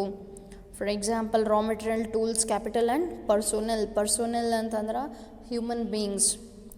ಸೊ ಐಡೆಂಟಿಫಿಕೇಷನ್ ಆಫ್ ಆ್ಯಕ್ಟಿವಿಟೀಸ್, ಏನೇನು ಕೆಲಸ ಮಾಡಬೇಕು ಅನ್ನೋದನ್ನು ಐಡೆಂಟಿಫೈ ಮಾಡಬೇಕು. And classification of or grouping of activities, ಅವೆಲ್ಲ ಆ್ಯಕ್ಟಿವಿಟೀಸ್ನ ಏನು ಮಾಡಬೇಕು, ನೀಟಾಗಿ ಗ್ರೂಪಿಂಗ್ ಮಾಡಬೇಕು. ಅಸೈನ್ಮೆಂಟ್ ಆಫ್ ಡ್ಯೂಟೀಸ್, ಎಲ್ಲರಿಗೂ ಅವ್ರವ್ರ ಕೆಲಸನ ಅಸೈನ್ ಮಾಡಿ ಕೊಡಬೇಕು. ಯಾಕಂತಂದ್ರೆ ಎಲ್ಲ ಕೆಲಸನೂ ಒಬ್ಬರೇ ಮಾಡೋಕ್ಕಾಗಂಗಿಲ್ಲ. Assignment of duties. Delegation of authority, ಅವರಿಗೆ ಡ್ಯೂಟೀಸ್ ಕೊಟ್ಟಿಂದ ಅವ್ರಿಗೆ ಅಥಾರಿಟಿನೂ ಕೊಡಬೇಕು ಮತ್ತು ಅವರಿಗೆ ರೆಸ್ಪಾನ್ಸಿಬಿಲಿಟಿನೂ ಕೊಡಬೇಕು. ಅಂದ್ರೆ ಅವ್ರ ಅಥಾರಿಟಿನ ಅವ್ರು ಕರೆಕ್ಟಾಗಿ ಬಳಸ್ಕೊಂಡು ಅವ್ರ ಜವಾಬ್ದಾರಿನ ಅವರು ನಿಭಾಯಿಸ್ತಾರೆ. Staffing, what do you mean by staffing? Very simple. In organization, as we have already understood, human resource is the major important resource which is going to help in conversion of raw material into finished goods. We 100% will take the help of the machineries, but still that machineries also need to work with the if the machineries should come for the working condition, who should work upon those machineries? Again, human beings or the human resource or the personnel in the organization are supposed to be very very much important factor to be considered. ಹೌದು, ಅದಕ್ಕೆ ಅವ್ರನ್ನ selection ಮಾಡುವಾಗ ಅವ್ರನ್ನ ಕರೆಕ್ಟಾಗಿ ಅವ್ರ ಕೆಪಾಸಿಟಿಗೆ ತಕ್ಕಂಗೆ ಅವ್ರ physical mental ಕೆಪಾಬಿಲಿಟಿಗೆ ಅವ್ರ ಕ್ವಾಲಿಫಿಕೇಷನಿಗೆ ನೀವು ಕೊಡೋ ಅಂತಿರುವಂಥ ಜಾಬ್ ಏನು ಕೊಡಕ್ಕೆ ಹೊಂತೀರಿ ಅದಕ್ಕೆ ಅವ್ರು ಸೂಟ್ ಆಗ್ತಾರೋ ಇಲ್ಲೋ, ಅವ್ರಿಗೆ ಆ ಥರ ಕೆಲಸ ಮಾಡೋಕ್ಕೆ ಕೆಪಾಸಿಟಿ ಐತೋ ಇಲ್ಲೋ, ಅದನ್ನೆಲ್ಲ ಡೀಟೇಲಾಗಿ ಸ್ಟಡಿ ಮಾಡಿ ಆಮೇಲೆ ಒಬ್ಬ ಮನುಷ್ಯನ ಒಂದು ಜಾಗದಾಗ ಆ ಕೆಲಸಕ್ಕೆ ಅವ್ರನ್ನ ಕುಂದ್ರಿಸೋದಕ್ಕೆ ಏನಂತ ಅಂತಾರೆ, ಸ್ಟಾಫಿಂಗ್ ಅಂತ ಹೇಳ್ತಾರೆ. So staffing means it is the function of manning the organizational structure and keeping it manned. ಅಂತಂದರೆ ಹ್ಯೂಮನ್ ಬೀಯಿಂಗ್ಸ್ನ ಅಲ್ಲಿ ಯಾವ ಜಾಗದಾಗ ಯಾರು ಕೆಲಸ ಐತಿ ಅವ್ರನ್ನ ಅಲ್ಲಿ ಒಯ್ದು ಕೆಲಸಕ್ಕೆ ಹಚ್ಚೋದು. Staffing has assumed greater importance in the recent years due to advancement of technology, increase in size of business, complexity of human behaviour etcetera. ನೋಡಿರಿ, ಬಿಸ್ನೆಸ್ಸು ಅಡ್ವಾನ್ಸ್ ಆಗತೈತಿ, ಆಗ ಟೆಕ್ನಾಲಜಿನೂ ಅಡ್ವಾನ್ಸ್ ಆಗಾಕಂತೈತಿ, ಹ್ಯೂಮನ್ ಬೀಯಿಂಗ್ಸ್ ನೇಚರ್ದು ಚೇಂಜ್ ಆಗಾಕಂತೈತಿ. ಅದರ ಇಂಥ ಇಷ್ಟು ಪರಿಸ್ಥಿತಿ ಒಳಗೆ ಸ್ಟಾಫಿಂಗ್ನ ಭಾಳ ಇಂಪಾರ್ಟೆಂಟ್ ಫಂಕ್ಷನ್ ಆಫ್ ಮ್ಯಾನೇಜ್ಮೆಂಟ್ ಅಂತ ಹೇಳಿ ನೀಟಾಗಿ ಅದನ್ನು ಕರೆಕ್ಟಾಗಿ ಸ್ಟಾಫಿಂಗ್ ಮಾಡಬೇಕಾಗ್ತೈತಿ. ಅನ್ನೆಸೆಸರಿ ಹೆಚ್ಚಿಗೆ ಮಂದಿನ ಕೆಲ್ಸಕ್ಕೆ ಇಟ್ಕೊಳ್ಳೋದು ಪ್ರಾಬ್ಲಮ್. ಕಮ್ಮಿ ಮಂದಿನ ಕೆಲ್ಸಕ್ಕೆ ಇಟ್ಕೊಂಡ್ರೆ ಪ್ರೊಡಕ್ಷನ್ ಕಮ್ಮಿ ಆಗ್ತೈತಿ. ಹೆಚ್ಚಿಗೆ ಮಂದಿನ ಕೆಲ್ಸಕ್ಕೆ ಇಟ್ಕೊಂಡ್ರೆ ಅವ್ರಿಗೆ ಖಾಲಿ ಕುಂದ್ರಿಸಿ ಪಗಾರ ಕೊಡಬೇಕಾಗ್ತೈತಿ. The main purpose of staffing is to put right man or on right job. ಸರಿಯಾದ ಮನುಷ್ಯನ ಸರಿಯಾದ ಕೆಲಸಕ್ಕೆ ಹಚ್ಚೋದಕ್ಕೆ ಸ್ಟಾಫಿಂಗ್ ಅಂತ ಅಂತಾರೆ. ಮ್ಯಾನ್ ಪವರ್ ಪ್ಲ್ಯಾನಿಂಗ್, ಇದು staffing is even called as man power planning. How much human beings or manpower is required to perform the given task ಅನ್ನೋದನ್ನು plan ಮಾಡ್ಬೇಕು ಫಸ್ಟ್. ಟ್ರೈನಿಂಗ್ ಆ್ಯಂಡ್ ಡೆವಲಪ್ಮೆಂಟ್, ಮತ್ತು ಅವರಿಗೆ ನಾವು ಯಾವ ಕೆಲಸಕ್ಕೆ ತೊಗೊಂಡಿರ್ತೀವಲ್ಲ ಆ ಕೆಲಸದ ನಾಲೆಜ್ ಅವ್ರ ಕಡೆಗೆ ಇರಲಿಲ್ಲ ಅಂದ್ರೆ ಅವ್ರಿಗೆ ಟ್ರೈನಿಂಗ್ ಕೊಡಬೇಕು, ಅವ್ರನ್ನ ಡೆವಲಪ್ಮೆಂಟ್ ಆಗಕ್ಕೆ ಬಿಡಬೇಕು. ಆಮೇಲೆ ಅವರಿಗೆ ಸ್ಯಾಟಿಸ್ಫ್ಯಾಕ್ಟ್ರಿ ಆಗುವಷ್ಟು ಅವರಿಗೆ ರೆಮ್ಯುನ್ರೇಷನ್ ಕೊಡಬೇಕು. Remuneration means salary or wage. And performance appraisal, ಅವ್ರು ಏನಾರು ಚಲೋ ಕೆಲಸ ಮಾಡಿದಾಗ ಅವ್ರಿಗೆ ಮೆಚ್ಚುಗೆ ಸೂಚಿಸ್ಬೇಕು, ಅವ್ರ ಕೆಲಸಕ್ಕೆ ಹೊಗಳ್ಬೇಕು. ಅವ್ರ ಕಮಿಷನ್ನು, ಬೋನಸ್ಸು, ಇನ್ಸೆಂಟಿವ್ಸು ಇವನ್ನೆಲ್ಲ ಕೊಟ್ಟು ಅವ್ರನ್ನ ಯಾವಾಗಲೂ ಮೋಟಿವೇಟೆಡ್ ಆಗಿ ಇಟ್ಟು ಅವ್ರನ್ನ ಅವ್ರ ಕಡೆಯಿಂದ ಒಳ್ಳೆ ರೀತಿಯೊಳಗೆ ಕೆಲಸ ತೊಗೊಳಕ್ಕೆ ಟ್ರೈ ಮಾಡಬೇಕು. ಆಮೇಲೆ ಪ್ರಮೋಷನ್ಸ್ ಆ್ಯಂಡ್ ಟ್ರಾನ್ಸ್ಫರ್, ಅವ್ರಿಗೆ ಅವರು ಕೆಪಾಸಿಟಿಗೆ ತಕ್ಕಂಗೆ ಪ್ರಮೋಷನ್ನು ಮತ್ತು ಟ್ರಾನ್ಸ್ಫರ್ ಮಾಡ್ಕೊತಿದ್ರೆ ಅವ್ರು ಇನ್ನೂ ಒಂದು ಸ್ವಲ್ಪ ಕರೆಕ್ಟಾಗಿ ಖುಷಿಯಾಗಿ ಕೆಲಸ ಮಾಡ್ತಾರೆ. Next is directing. What do you mean by directing? It is that part of managerial function which actuates the organizational methods to work efficiently for achievement of organizational purpose. Directing, ಈಗ first ಏನು ಮಾಡಿದ್ರಿ, plan ಮಾಡಿದ್ರಿ, ಆಮೇಲೆ ಬೇಕಾಗಿರೋ ಎಲ್ಲ resource ತಂದಿಟ್ರಿ, ಆಮೇಲೆ ಆ resource ಮೇಲೆ ಕೆಲಸ ಮಾಡೋಕೆ ಹ್ಯೂಮನ್ ಬೀಯಿಂಗ್ಸ್ ತೊಗೊಂಬಂದ್ರಿ. ಹ್ಯೂಮನ್ ಬೀಯಿಂಗ್ಸ್ನೆಲ್ಲ ತಂದಿಟ್ಟು ನೀವು ಅವ್ರಿಗೆ ಈ ಕೆಲಸ ಮಾಡಬೇಕು, ಇಷ್ಟು ದಿನದಾಗ ಈ ಕೆಲಸ ಮಾಡಬೇಕು, ಇಷ್ಟು ಇನ್ಪುಟ್ ಇದ್ರೆ ಇಷ್ಟು ಔಟ್ಪುಟ್ ಪ್ರೊಡಕ್ಷನ್ ಮಾಡಬೇಕು ಅನ್ನೋದನ್ನು ನೀವು ಕರೆಕ್ಟಾಗಿ ಅವ್ರಿಗೆ ಗೈಡೆನ್ಸ್ ಮಾಡಲಿಲ್ಲ ಅಂದ್ರೆ, ಡೈರೆಕ್ಟ್ ಮಾಡಲಿಲ್ಲ ಅಂದ್ರೆ ಅವ್ರು ಯಾರೂ ಸ್ವಂತ ಬುದ್ಧಿ ಉಪಯೋಗಿಸಿ ಕೆಲಸ ಮಾಡೋಂಗಿಲ್ಲ. So directing is very very important. Simply planning or organising or staffing is not enough. Ultimately, if these all above three should happen, directing is very much important. It is that part of managerial function which actuates the organizational methods to work. ಆರ್ಗನೈಸೇಷನ್ನಾಗಿರುವಂಥ ಎಲ್ಲ ಆ್ಯಕ್ಟಿವಿಟೀಸ್ನು start ಮಾಡೋದಕ್ಕೆ directing ಅಂತ ಅಂತಾರೆ, ಅವ್ರ ಕೆಲಸ ಕೊಡೋದಕ್ಕೆ. Efficiently for achieving organisational objectives. It is considered life spark of the enterprise which sets it in motion and action of people, because planning, organizing and staffing are the mere preparation for doing the work. ಕೆಲಸ start ಮಾಡೋಕ್ಕೆ ಮೇಲೆ ನೀವು 3 ಫಂಕ್ಷನ್ಸ್ನ perform ಮಾಡಿದ್ರಿ. ನೀವು actually ಕೆಲಸ start ಆಗೋದು ಅಂದ್ರೆ ಜನರ ಜೀವಂತಿಕೆ, ಮಷಿನರಿದು ವರ್ಕಿಂಗ್ ಕಂಡೀಷನ್ ಎಲ್ಲ ಸ್ಟಾರ್ಟ್ ಆಗೋದು ಈಗ ಡೈರೆಕ್ಟಿಂಗ್ ಫಂಕ್ಷನ್ ಮುಖಾಂತರ. ಸೊ ಅಲ್ಲಿ ಸರಿತ್ನಿಂಗ ಸೂಪರ್ವಿಷನ್ ಮಾಡಬೇಕು, ಲೀಡರ್ಶಿಪ್ ವಹಿಸ್ಬೇಕು. ಅಂದ್ರೆ ಮಂದಿಗೆ ಒಬ್ರು ಕೆಲಸ ಇನ್ಸ್ಟ್ರಕ್ಷನ್ ಕೊಡ್ಕೊತ ಹೋಗಬೇಕು, ಅವ್ರ ಜೊತೆ ಕರೆಕ್ಟಾಗಿ ಕಮ್ಯುನಿಕೇಷನ್ ಮಾಡ್ಬೇಕು ಟೈಮ್ ಸರಿಯಾಗಿ, ಮತ್ತು ಅವ್ರನ್ನ ಮೋಟಿವೇಟೆಡ್ ಆಗಿಡಬೇಕು. ಅಂದ್ರೆ ಅವ್ರು ಯಾವಾಗಿದ್ರೂ ಆರ್ಗನೈಸೇಷನ್ ಸಂಬಂಧ ಎಷ್ಟೇ ಕೆಲಸ ಇದ್ದರೂ ನಾವು ಖುಷಿಲೇ ಮಾಡ್ತೀವಿ, ಯಾಕಂತಂದ್ರೆ ಆರ್ಗನೈಸೇಷನ್ ನಮಗೆ ಪಗಾರ ಕೊಡ್ತೈತಿ ಅನ್ನುವಂಥ ಒಳ್ಳೆಯ ಭಾವನೆ ಅವರಿಗೆ ಹುಟ್ಟಿಸ್ಬೇಕು. ಅದನ್ನು ಮೇಂಟೈನ್ ಮಾಡ್ಬೇಕು ಆ ಥರ ಭಾವನೆ. ಅಂದ್ರೆ ಅಷ್ಟು ಅವ್ರು ಏನು ಮಾಡ್ತಾರೆ, ಚಲೋತ್ನಾಗ ಕೆಲಸ ಮಾಡ್ತಾರೆ. ಸೊ ಅದಕ್ಕೆ ಡೈರೆಕ್ಟಿಂಗ್ ಫಂಕ್ಷನ್ ಭಾಳ important. Next function is controlling. After planning, organising, staffing, directing ಎಲ್ಲ ಮಾಡಿದ್ರಿ, ಆದ್ರೆ ನೀವು ಏನು ಡಿಟರ್ಮೈನ್ಡ್ ಆಬ್ಜೆಕ್ಟಿವ್ಸ್, ಡಿಟರ್ಮೈನ್ಡ್ ಸ್ಟ್ಯಾಂಡರ್ಡ್ಸ್ ಏನು ಸೆಟ್ ಮಾಡಿರ್ತೀರಲ್ಲ, ಆ ಸ್ಟ್ಯಾಂಡರ್ಡಿಗೆ ತಕ್ಕಂಗೆ ನಾವು ಕೆಲಸ ಮಾಡೋ ಅಂತೀವೋ ಇಲ್ಲೋ, ನಾವು ಅಂದ್ಕೊಂಡಷ್ಟು ಪ್ರೊಡಕ್ಷನ್ ಮಾಡೋ ಅಂತೀವೋ ಇಲ್ಲೋ, ಏನಾದರೂ ಎಲ್ಲಾದರೂ ರಾ ಮೆಟೀರಿಯಲ್ಸು, ಹ್ಯೂಮನ್ ರಿಸೋರ್ಸಿಂದ ಟೈಮು ಎಲ್ಲಾದರೂ ಏನಾದ್ರು ವೇಸ್ಟೇಜ್ ಆಗಾವಂತಿತ್ತೋ ಏನೋ, ನಾವು ಅಂದ್ಕೊಂಡಿದ್ದನ್ನು ಯಾಕೆ ಸಾಧಿಸೋಕ್ಕಾಗವಲ್ತು ಅಥವಾ ಹೆಂಗೆ ಸಾಧಿಸಿದ್ವಿ, ಇನ್ನೂ ಹೆಚ್ಚಿಗೆ ಏನು ಸಾಧನೆ ಮಾಡೋಕ್ಕೆ ಸಾಧ್ಯ ಐತಿ ಅನ್ನೋದನ್ನು ಕಂಟ್ರೋಲಿಂಗ್ ಅನ್ನೋ ಕಾನ್ಸೆಪ್ಟ್ ಮುಖಾಂತರ ಕಂಡುಹಿಡ್ಕೋಬೋದು. It implies measurement of accomplishment against the standards and correction of deviation if any. ನೋಡಿರಿ, ಮೆಷರ್ಮೆಂಟ್ ಆಫ್ ಅಕಂಪ್ಲಿಷ್ಮೆಂಟ್, ನಾವು ಇಲ್ಲಿ ತನಕ ಏನೇನು ಸಾಧಿಸಿದ್ವಿ ಅನ್ನೋದನ್ನು ನೋಡ್ಕೋಬೇಕು. ಆಮೇಲೆ ನಾವು ಏನು ಟಾರ್ಗೆಟ್ ಸೆಟ್ ಮಾಡಿದ್ವಿ, ನಾವು ಎಷ್ಟರ ಮಟ್ಟಿಗೆ ಸಾಧಿಸಿದ್ವಿ. Suppose you have set the target of achieving 95%, suppose you have only achieved 90%. Where was actually the deviation? Why did you not achieve 95% result? ಅನ್ನೋದನ್ನು ಕರೆಕ್ಷನ್ ಮಾಡೋಕೆ ನೋಡ್ಕೋಬೇಕಂತಂದ್ರೆ ಫಸ್ಟ್ ನಾವು ಸರಿ ಮಾಡಿಲ್ಲ ಅನ್ನೋದನ್ನು ನಮಗೆ ಗೊತ್ತಾಗಬೇಕು. The purpose of controlling is to ensure that everything occurs in conformities with the standards. ಎಲ್ಲನೂ ನಮ್ಮ ಸ್ಟ್ಯಾಂಡರ್ಡ್ಸ್ ಪ್ರಕಾರ ಕೆಲಸ ಆಗಕ್ಕೆ ಹೊಂತೈತಿ ಇಲ್ಲ ಅನ್ನೋದನ್ನು ಕನ್ಫರ್ಮೇಷನ್ ಮಾಡ್ಕೊಳ್ಳೋದಕ್ಕೆ ಕಂಟ್ರೋಲಿಂಗ್ ಅಂತ ಹೇಳ್ತಾರೆ. An efficient system of control helps to predict deviations before they actually occur. Effective system of control helps to predict deviations. ಏನಾದರೂ ಡಿವಿಯೇಷನ್ಸ್ ಇದ್ದರೆ ಅದನ್ನು ನಾವು ಡಿವಿಯೇಷನ್ಸ್ನ ಸರಿಪಡಿಸ್ಕೊಳಕ್ಕೆ ಕಂಟ್ರೋಲ್ ಮೆಷರ್ಸ್ನ ಫಾಲೋ ಮಾಡಬೇಕಾಗ್ತೈತಿ. ನಾವು ಹೋಗಬೇಕಾಗಿರೋ ದಾರಿ ಬಿಟ್ಟು ಬೇರೆ ದಾರಿ ಒಳಗೆ ಹೊಂಟ್ವಿ ಅಂತಂದ್ರೆ ನಾವು ಅಂದ್ಕೊಂಡಿರುವಂಥ ಉದ್ದೇಶಗಳನ್ನು ಈಡೇರಿಸ್ಕೊಳಕ್ಕೆ ಆಗಂಗಿಲ್ಲ ಜೀವನದಾಗ. ನಾವು ಅಂದ್ಕೊಂಡಿದ್ದನ್ನು ಅಚೀವ್ ಮಾಡ್ಬೇಕಂದ್ರೆ ಅದಕ್ಕೊಂದು ಸಿಸ್ಟಮೆಟಿಕ್ ದಾರಿ ಇರ್ತೈತಿ. ಅದೇ ದಾರಿ ಒಳಗೆ ಸರಿತ್ನಿಗೆ ಕೆಲಸ ಮಾಡ್ಕೊತ ಹೋದ್ರಷ್ಟೇ ನಾವು ಅಚೀವ್ ಮಾಡ್ತೀವಿ. So therefore controlling has following steps. First one is establishment of standard performance. First ನಮ್ಮ ಸ್ಟ್ಯಾಂಡರ್ಡ್ ಏನು ಮಾಡ್ಬೇಕಂತ ಅಂದ್ಕೊಂಡಿವಿ ಪರ್ಫಾರ್ಮೆನ್ಸ್, ಅದನ್ನು ಸೆಟ್ ಮಾಡ್ಕೋಬೇಕು. How much units we have plan to produce today? 100 units. If it is our standard, you are supposed to set the standard. Second one is measurement of actual performance. ನಿಮ್ಮ standard performance ಎಷ್ಟೈತಿ? 100 units ಐತಿ. Actual performance ಹೆಂಗೆ ಗೊತ್ತಾಗ್ತೈತಿ? By the evening how many units you have produced. Suppose you have produced 90 units. This is your actual performance. Measurement of actual performance ಆದ್ಕೊಳ್ಳೆ comparison of actual performance with the standards and finding out deviations if any. How much was your standard?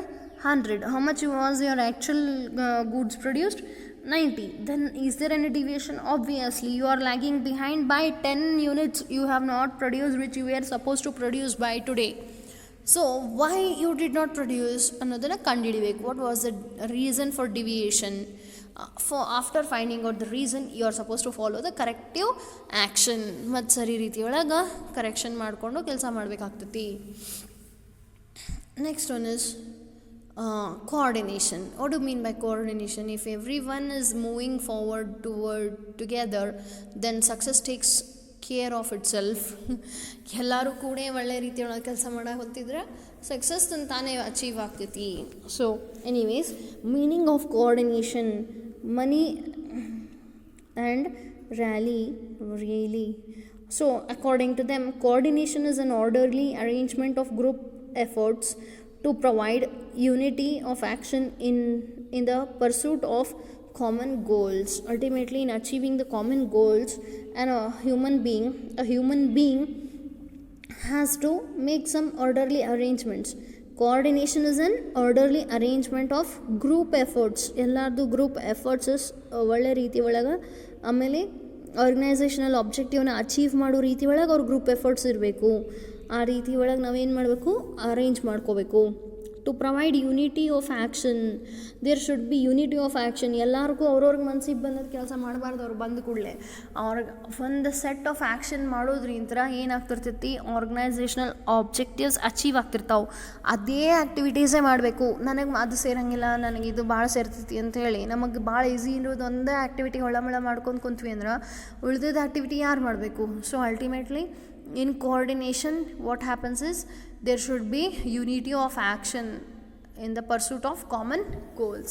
If the common goals are supposed to be achieved, there should be unity of action between the workers. So coordination integrates group efforts. ಎಲ್ಲರದು group efforts ಏನಾಗ್ತೈತಿ coordination ಒಳಗೆ use ಆಗ್ತೈತಿ. Coordination ensures unity of action.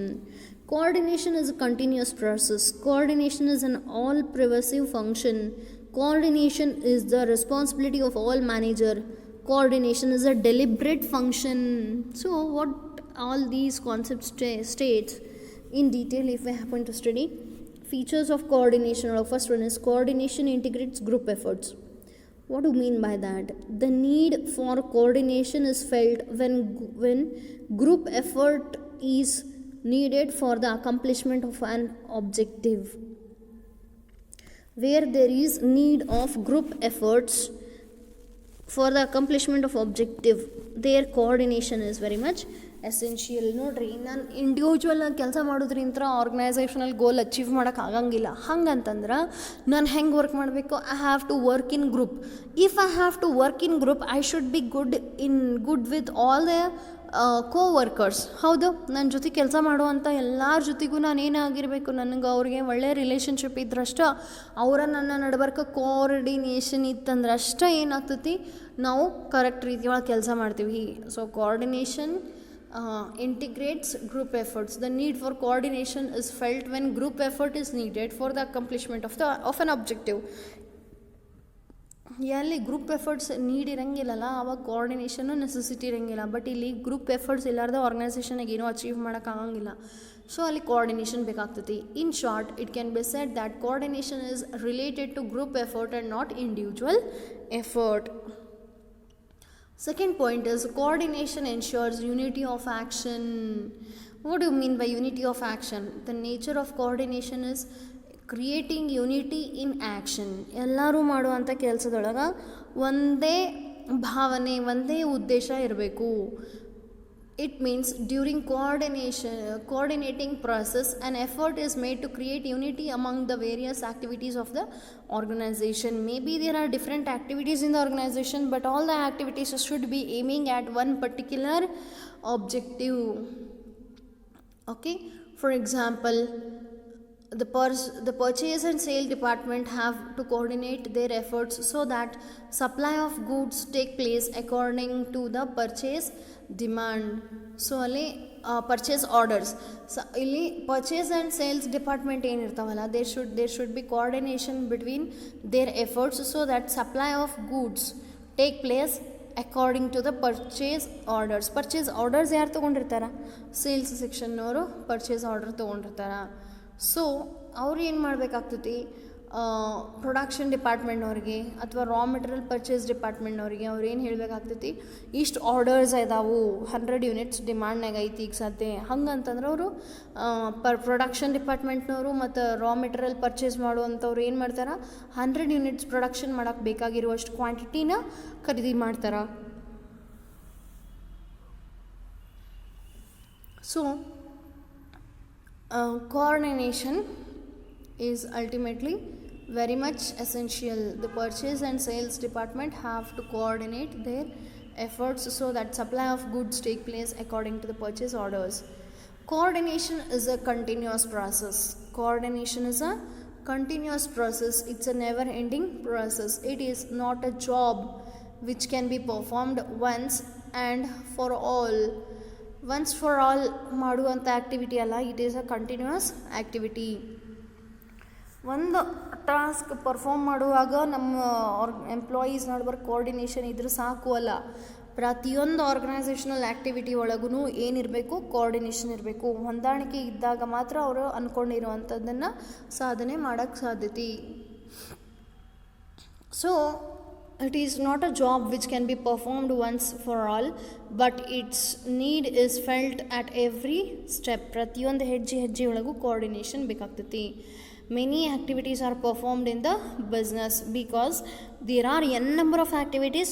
Coordination among the workers is required for performing each and every single activity in the organization. ಒಬ್ರನ್ನ ಕಂಡ್ರೆ ಒಬ್ರಿಗೆ ಆಗಲಿಲ್ಲ, ನನ್ನ ಅವ್ರ ಜೊತೆ ಕೆಲಸ ಮಾಡೋಂಗಿಲ್ಲ, ನಾ ಇವ್ರ ಜೊತೆ ಕೂಡಿ ಕೆಲಸ ಮಾಡೋಂಗಿಲ್ಲ ಅಂಥವೆಲ್ಲ ಆ್ಯಟಿಟ್ಯೂಡ್ ಇತ್ತಂತಂದ್ರೆ ಆರ್ಗನೈಸೇಷನ್ ಏನು ಆಬ್ಜೆಕ್ಟಿವ್ ಅಚೀವ್ ಆಗಂಗಿಲ್ಲ.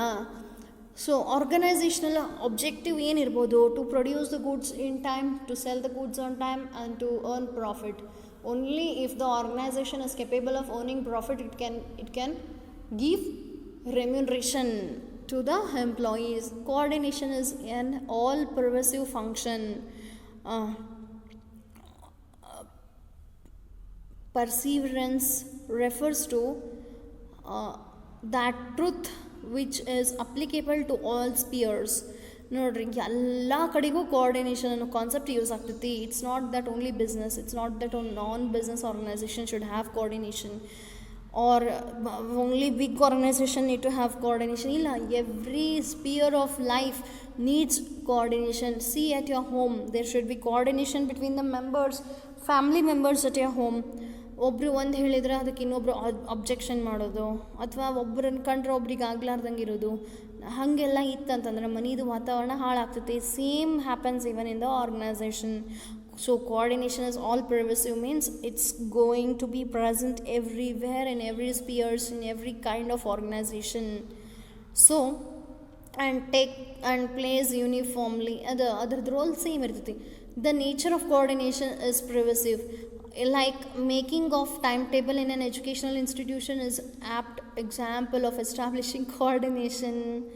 ನೋಡ್ರಿ, ಒಂದು ಆರ್ಗನೈಸೇಷನ್ ಒಳಗೆ ಟೈಮ್ ಟೇಬಲ್ ಸೆಟ್ ಮಾಡ್ತಾರಲ್ಲ ಎಜುಕೇಷ್ನಲ್ ಇನ್ಸ್ಟಿಟ್ಯೂಷನ್ನಾಗ, ಆದರೆ ಟೈಮ್ ಟೇಬಲ್ ಸೆಟ್ ಮಾಡುವಾಗ ಒಬ್ಬೊಬ್ಬರು ಎಂಪ್ಲಾಯೀಸ್ ಬೆಳಗ್ಗೆ ಬರ್ತಿರಂಗಿಲ್ಲ,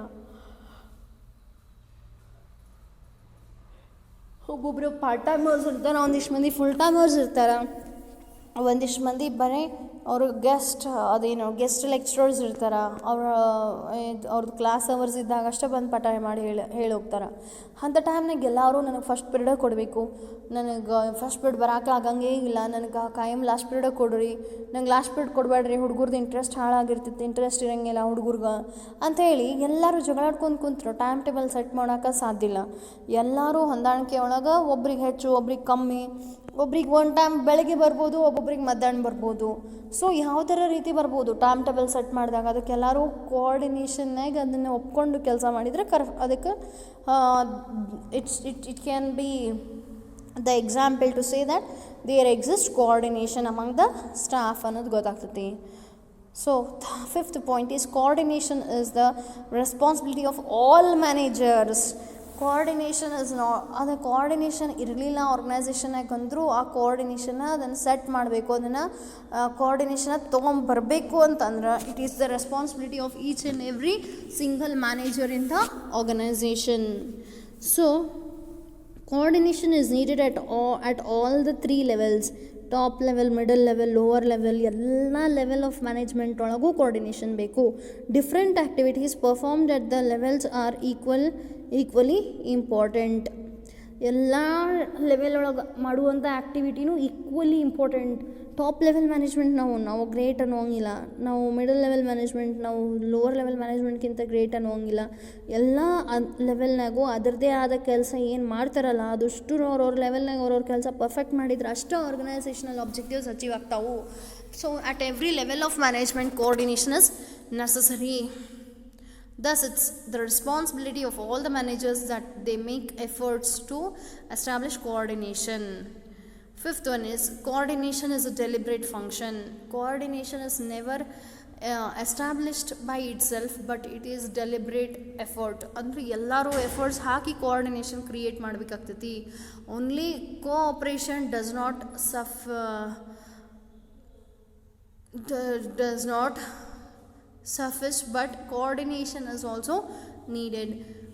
ಕೋಆರ್ಡಿನೇಷನ್ ಅದು ರಾತ್ರಿ ಆಗಂಗಿಲ್ಲ. ಒಳ್ಳೆ ಆ ಥರ ಒಪಿನಿಯನ್ನು, ಒಳ್ಳೆ ಗ್ರೂಪ್ ಎಫರ್ಟ್ಸು ಎಲ್ಲ ಅದು ಒಂದೇ ಸರ್ತಿಗೆ ಆಗಂಗಿಲ್ಲ. ನಾನು ಸ್ಲೋ ಆಗಿ ಡೆಲಿಬ್ರೇಟ್ ಆಗಿ ಕ್ರಿಯೇಟ್ ಮಾಡ್ಕೊಂಡು ಹೋಗ್ಬೇಕಾಗತ್ತೆ ಆರ್ಗನೈಸೇಷನ್ ಒಳಗೆ.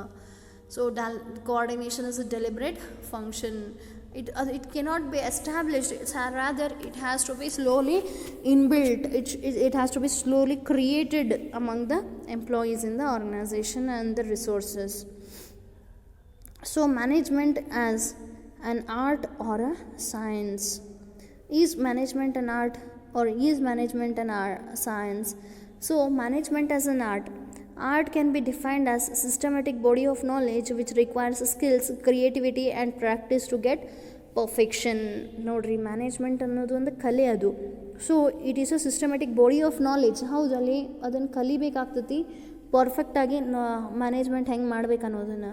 ವಿಚ್ ರಿಕ್ವೈರ್ಸ್ ಸ್ಕಿಲ್ಸ್, ಅದರದ್ದೇ ಆದ ಕಲೆ, ಅದರದ್ದೇ ಆದ ಕ್ರಿಯೇಟಿವಿಟಿನೂ ಯೂಸ್ ಮಾಡಬೇಕಾಗ್ತೈತಿ and practice to get perfection. Management ಒಂದು ಆರ್ಗನೈಸೇಷನ್ನ ನಿಭಾಯಿಸೋದ್ರೊಳಗೆ ಸಮರ್ಥನಾಗಿದ್ದೀನಿ ಅನ್ನೋದಕ್ಕೆ ಒಂದು ಸರ್ತಿಗೆ ಬರೋಂಗಿಲ್ಲ. ಅದನ್ನು ಡೇ ಬೈ ಡೇ ನಾನು ಪ್ರಾಕ್ಟೀಸ್ ಮಾಡ್ಕೊಂತ ಹೋಗಬೇಕು. ಅವಾಗ ನನಗೆ ಆರ್ಗನೈಸೇಷನಿಂದ ಆ್ಯಕ್ಟಿವಿಟಿ, ಆರ್ಗನೈಸೇಷನಿಂದ ವರ್ಕ್ ಕಂಡೀಷನ್ ಮೇಲೆ ನನಗೇನು ಸಿಗ್ತೈತಿ, ಹಿಡಿತ ಸಿಗ್ತೈತಿ.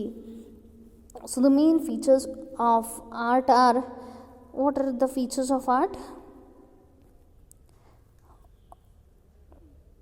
Here what they state, first one is systematic body of knowledge or existence of theoretical knowledge. There is a systematic body of knowledge and even there is theoretical knowledge which is supposed to be understood. In every art there is a systematic or organized study material available to acquire theoretical knowledge of the art. ಈಗ for example ಒಂದು music ತೊಗೊರಿ, ನೀವು music class ಹೋಗ್ಬೇಕಂತೀರಲ್ಲ, ನೀವು book ಹಿಡ್ಕೊಂಡೇ ಹೋಗ್ಬೇಕಾಗತ್ತೆ. ಅಲ್ಲಿ compulsorily ಅದರದ್ದು ಎಲ್ಲ detailed information first ಬರೆಸ್ತಾರೆ, ಅದರದ್ದು ಥಿಯರಿ ಕಲಿಸ್ತಾರೆ, ಆಮೇಲೆ ಪ್ರಾಕ್ಟೀಸ್ ಒಳಗೆ ನಿಮಗೆ ಮ್ಯೂಸಿಕ್ ಕಲಿಸ್ಕೊಂತ ಹೋಗ್ತಾರೆ. So likewise, even management is an art. Here also there is systematic body of knowledge which gives you theoretical information. Along with that, slowly you should start acquiring even the practical knowledge. So in management there is systematic and organized body of knowledge available which can help in acquiring managerial studies. So this feature of art is present in management also. Features of art ಅಂದರೆ ಏನಾದ್ರೆ features ಏನಿರ್ತಾವಲ್ಲ ಅದೆಲ್ಲ management ಒಳಗೆ ಐತಿ. Second point is personalized application. What do you mean by personalized application? In the field of art, only theoretical knowledge is not enough. Every art must have personal skills and creativity to apply that knowledge. ನಮ್ಗೆ ಅವರು ಹೇಳ್ತಾರೆ theoretical knowledge ಹೇಳ್ತಾರೆ, ಎಲ್ಲ ಹೇಳ್ತಾರೆ, but ನಾವು ನಮ್ಮದು ಒಂದಿಷ್ಟು skills ಮತ್ತು ಅದಕ್ಕೆ ಬೇಕಾಗಿರುವಂಥ ಕ್ರಿಯೇಟಿವಿಟಿನೂ ನಾವು ಡೆವಲಪ್ ಮಾಡ್ಕೊಳ್ಳಿಲ್ಲ ಅಂದ್ರೆ ಅದನ್ನ ಕಲಿಯೋಕ್ಕೆ ಸಾಧ್ಯ ಇಲ್ಲ. For example, all musician learn same ragas but they apply these ragas according to their personal skill and creativity which makes them different. ನೋಡ್ರಿ, ಎಲ್ಲರೂ ಕಲಿಯೋದು ಅವೇ ರಾಗ, ಆದ್ರೆ ಅದನ್ನು ಅವ್ರು ತಮ್ಮ ಮ್ಯೂಸಿಕ್ ಒಳಗೆ ಅಡ್ಯಾಪ್ಟ್ ಮಾಡ್ಕೊಳ್ಳೋದು ಒಂದು ಸ್ವಲ್ಪ ಕ್ರಿಯೇಟಿವ್ ಆಗಿ ಏನಾದ್ರು ಚೇಂಜ್ ಮಾಡ್ಕೊಂಡು ಅಡಾಪ್ಟ್ ಮಾಡ್ಕೋತಾರೆ. That makes them different. So in management as all managers learn same management theories and practices, but their efficiency depends on how well they use these principles under different situations. By applying personal skills and creativity in its future of art is also present. Features of art is present here.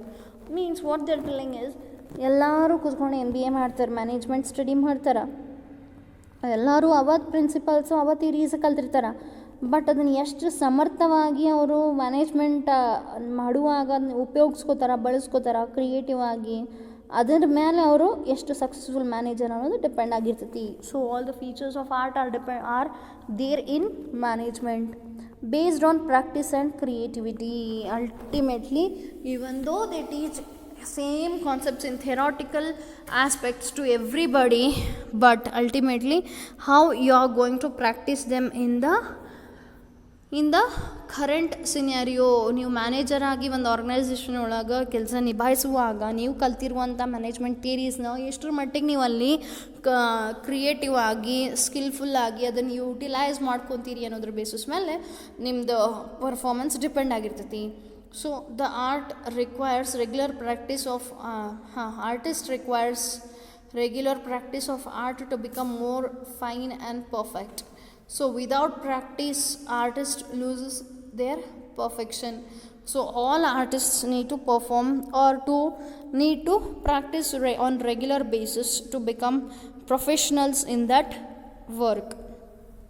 ಆ ಕಲೆನ ಕಂಪ್ಲೀಟಾಗಿ ಕರಗತ ಮಾಡ್ಕೋಬೇಕಂತಂದ್ರೆ ಅವರು ಎಷ್ಟು practice ಮಾಡಿದರೂ ಕಮ್ಮಿ. ಹಾಗೆ organisation ಒಳಗೆ managers ಅವರ ಕಲೆನ ಆರ್ಗನೈಸೇಷನ್ನೇ ಮ್ಯಾನೇಜ್ಮೆಂಟ್ ಮಾಡುವಂಥ ಒಂದು ಕಲೆನ ಅವರು ಅಷ್ಟು ನೀಟಾಗಿ ಕಲ್ಕೊಂಡು ಅದನ್ನು ದಿನ ಪ್ರಾಕ್ಟೀಸ್ ಮಾಡ್ಕೊತ ಅದನ್ನು ಇನ್ನೂ ಹೆಚ್ಚಿಗೆ ಸುಧಾರಿಸ್ಕೋಬೋದು. So these were all the concepts of management as an art. First is systematic body of knowledge, second one is personalized application, third one is based on practice and creativity, fourth one is management as a science. Management as a science anta yakantivi antandra here science can be defined as a systematized organized body of knowledge based on logical observed findings, facts and events. Illi observed findings facts ಇಲ್ಲಿ science ಅಂತಂದಿಂದ ಒಂದು ಸ್ವಲ್ಪ ಎಕ್ಸ್ಪಿರಿಮೆಂಟೇಷನ್ ಮಾಡಿ trial and error basis ಮೇಲೆ ಒಂದು ಕಂಡು ಹಿಡ್ದಿರ್ತಾರೆ. ಸೊ ಇದು ಆರ್ಟ್ ಮ್ಯಾನೇಜ್ಮೆಂಟ್ ಪ್ರಿನ್ಸಿಪಲ್ಸು ಕೂಡ ಅವ್ರು ಏನು ಮಾಡಿದಾರೆ, ದೊಡ್ಡ ಮ್ಯಾನೇಜರ್ಸ್ ಫ್ಯಾಕ್ಟ್ರಿ ನಡೆಸ್ತಿದ್ರಲ್ಲ ಮುಂಚೆ in ancient days, what they did, they also utilised many of the principles which they understood might work. ಅವ್ರಿಗೆ ಯಾವುದು ವರ್ಕ್ ಆಗ್ಬೋದು ಅನ್ನೋದನ್ನು ಅವರಲ್ಲಿ ಅದನ್ನು ಅವ್ರ ವರ್ಕರ್ಸ್ ಮೇಲೆ ಇಂಪ್ಲಿಮೆಂಟ್ ಮಾಡಿದರು. ಸೊ ಯಾವುದು ಇನ್ನೂ ಬೆಸ್ಟಾಗಿ ವರ್ಕ್ ಆಗ್ತೈತಿ ಅನ್ನೋದನ್ನು ಅವ್ರು ಒಂದು ಪ್ರಿನ್ಸಿಪಲ್ ಅಂತೇಳಿ ನಮಗೆ ಕೊಟ್ಟರು. 14 principles of Henri Fayol and 4 principles of FW Taylor. These all are the principles which were tested, tested as you test the things in the science. ಸೈನ್ಸ್ನಾಗ ಏನಾರು ಒಂದು ಕಂಡು ಹಿಡಿಬೇಕಂತಂದ್ರೆ ಅದ್ರ ಮೇಲೆ ಫ್ರೀಕ್ವೆಂಟಾಗಿ ರಿಸರ್ಚ್ ಮಾಡೋದು, ಎಕ್ಸ್ಪಿರಿಮೆಂಟೇಷನ್ ಮಾಡೋದು ಮಾಡಿ ಲಾಸ್ಟಿಗೆ ಅದನ್ನು ಫೈಂಡ್ ಔಟ್ ಮಾಡ್ತೀರಿ. ಸೇಮ್ ಹಂಗೆ ಆರ್ಗನೈಸೇಷನ್ ಒಳಗೆ ಮ್ಯಾನೇಜ್ಮೆಂಟು ಮಾಡ್ತಾರೆ. So science comprises of exact principles which can be verified and it can establish cause and effect relationship. There will be cause and effect relationship for every scientific aspect whichever you have found out. So main characteristics or features of science are, first one is systematic body of knowledge.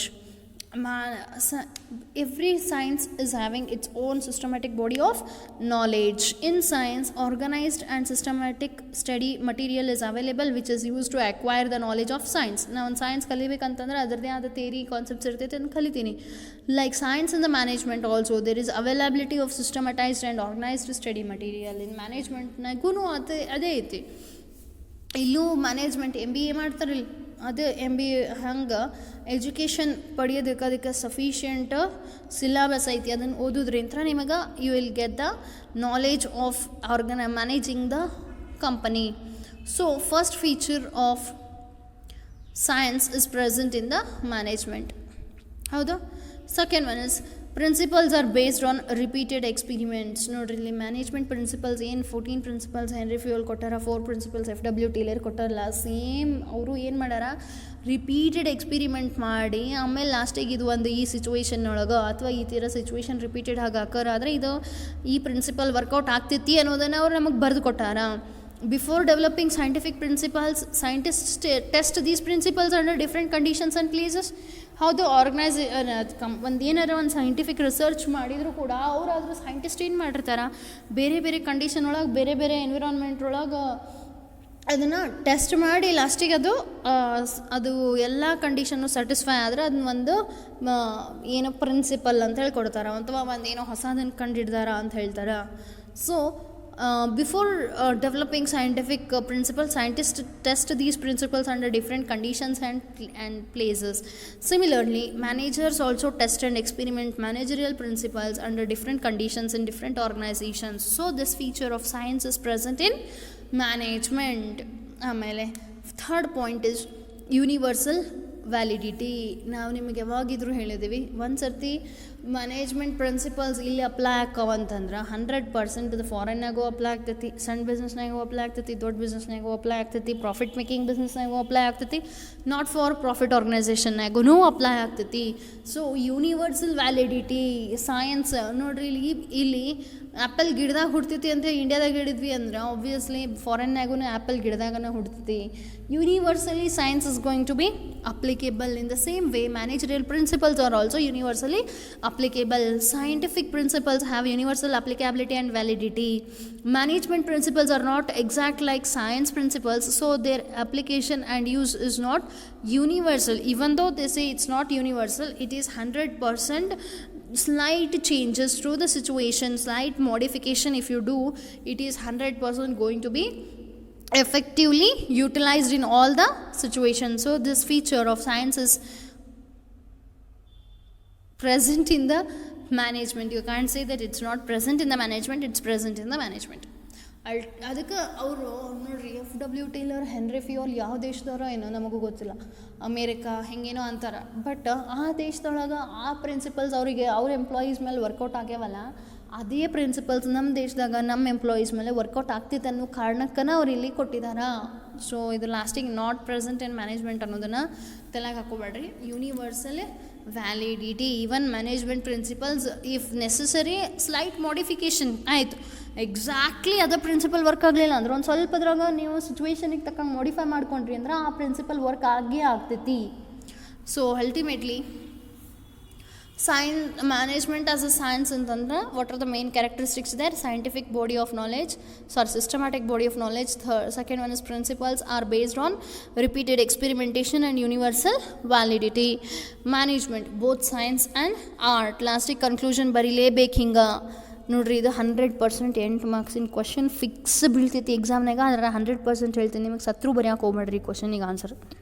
How much so ever you write it properly or accurately also, for this 8 marks ಬೀಳೋದು difficult ಐತಿ. ನಾ ಇಷ್ಟೆಲ್ಲ ಕಲಿಸು ಮತ್ತು ಒಳ್ಳೆ ಇದನ್ನು ಬರಿಬೇಡ್ರಿ ಅಂತ ಅನ್ನೋದ್ರ ಉದ್ದೇಶ ಏನು ಗೊತ್ತಾ? Suppose if you are good in other questions, ಅಲ್ಲಿ ಆಪ್ಷನ್ಸ್ ಕೊಟ್ಟಿರ್ತಾರಲ್ಲ 8 ಕ್ವಶನ್ಸ್, 8 ಮಾರ್ಕ್ಸಿನ ಕ್ವಶನ್ನಾಗ ಇನ್ನೊಂದಿಷ್ಟು ಎಕ್ಸ್ಟ್ರಾ 2-3 ಆಪ್ಷನ್ಸ್ ಇರ್ತಾವಲ್ಲ, ಅವ್ರಾಗ ನೀವು ಪರ್ಫೆಕ್ಟ್ ಇದ್ರಿ ಅಂದ್ರೆ ಇದನ್ನು ಕ್ವಶನ್ನ ಅಪ್ಪಿ ತಪ್ಪಿ ಅಟೆಂಪ್ಟ್ ಮಾಡಬೇಡ್ರಿ. ಯಾವುದೂ ಬೇರೆ ಗತಿ ಇಲ್ಲಪ್ಪ, ಇದನ್ನು ಬರೀಲೇಬೇಕನ್ನೋ ಪರಿಸ್ಥಿತಿ ಒಳಗೆ ಅಷ್ಟೇ ಇದನ್ನು ಬರೀರಿ. ಇಲ್ಲ ಅಂತಂದ್ರೆ ಈ ಕ್ವಶನಿಗೆ ಸಾದಾದಷ್ಟು ಆನ್ಸರ್ ಮಾಡೋಕೆ ಹೋಗ್ಬೇಡ್ರಿ. ಯಾಕಂದ್ರೆ 8ಕ್ಕೆ ಪೂರ್ತಿ 8 ಮಾರ್ಕ್ಸ್ ಹಾಕೋ ಚಾನ್ಸಸ್ ಇಲ್ಲಿ ಭಾಳ ಕಮ್ಮಿ. ನೀವು ಎಷ್ಟು ಪರ್ಫೆಕ್ಟಾಗಿ ಬರೆದ್ರೂ ಕೂಡ ಮಾರ್ಕ್ಸ್ ಹಾಕೋದು ಕಮ್ಮಿ ಈ ಕ್ವಶನ್ನಾಗ. ಸೊ ಎನಿವೇಸ್ ಬರೆದ್ರಿ ಅಂತಲೇ ಇಟ್ಕೊರಿ ನೀವು. ಲಾಸ್ಟಿಂಗ್ ಅಲ್ಲಿ ಕನ್ಕ್ಲೂಷನ್ ಅಂತ ಬರಿಬೇಕು ಇದನ್ನು ಕಾನ್ಸೆಪ್ಟ್ನ. Management is both science as well as art. Like science, it has a systematic and well-organized body of knowledge, and like art, it requires personal skill, creativity and practice to apply such knowledge in the best possible way. Anta heli, science and art are not in contrast to each other, both exist together in every function of management. ಅಂತ ಹೇಳಿ ಇದನ್ನು conclusion ಬರೀಲೇಬೇಕು. ನೋಡಿರಿ, management as an art ಅಂತ first meaning ಬರೀತೀರಿ, ಅದಕ್ಕೆ 3 points ಬರೆದ್ರಿ.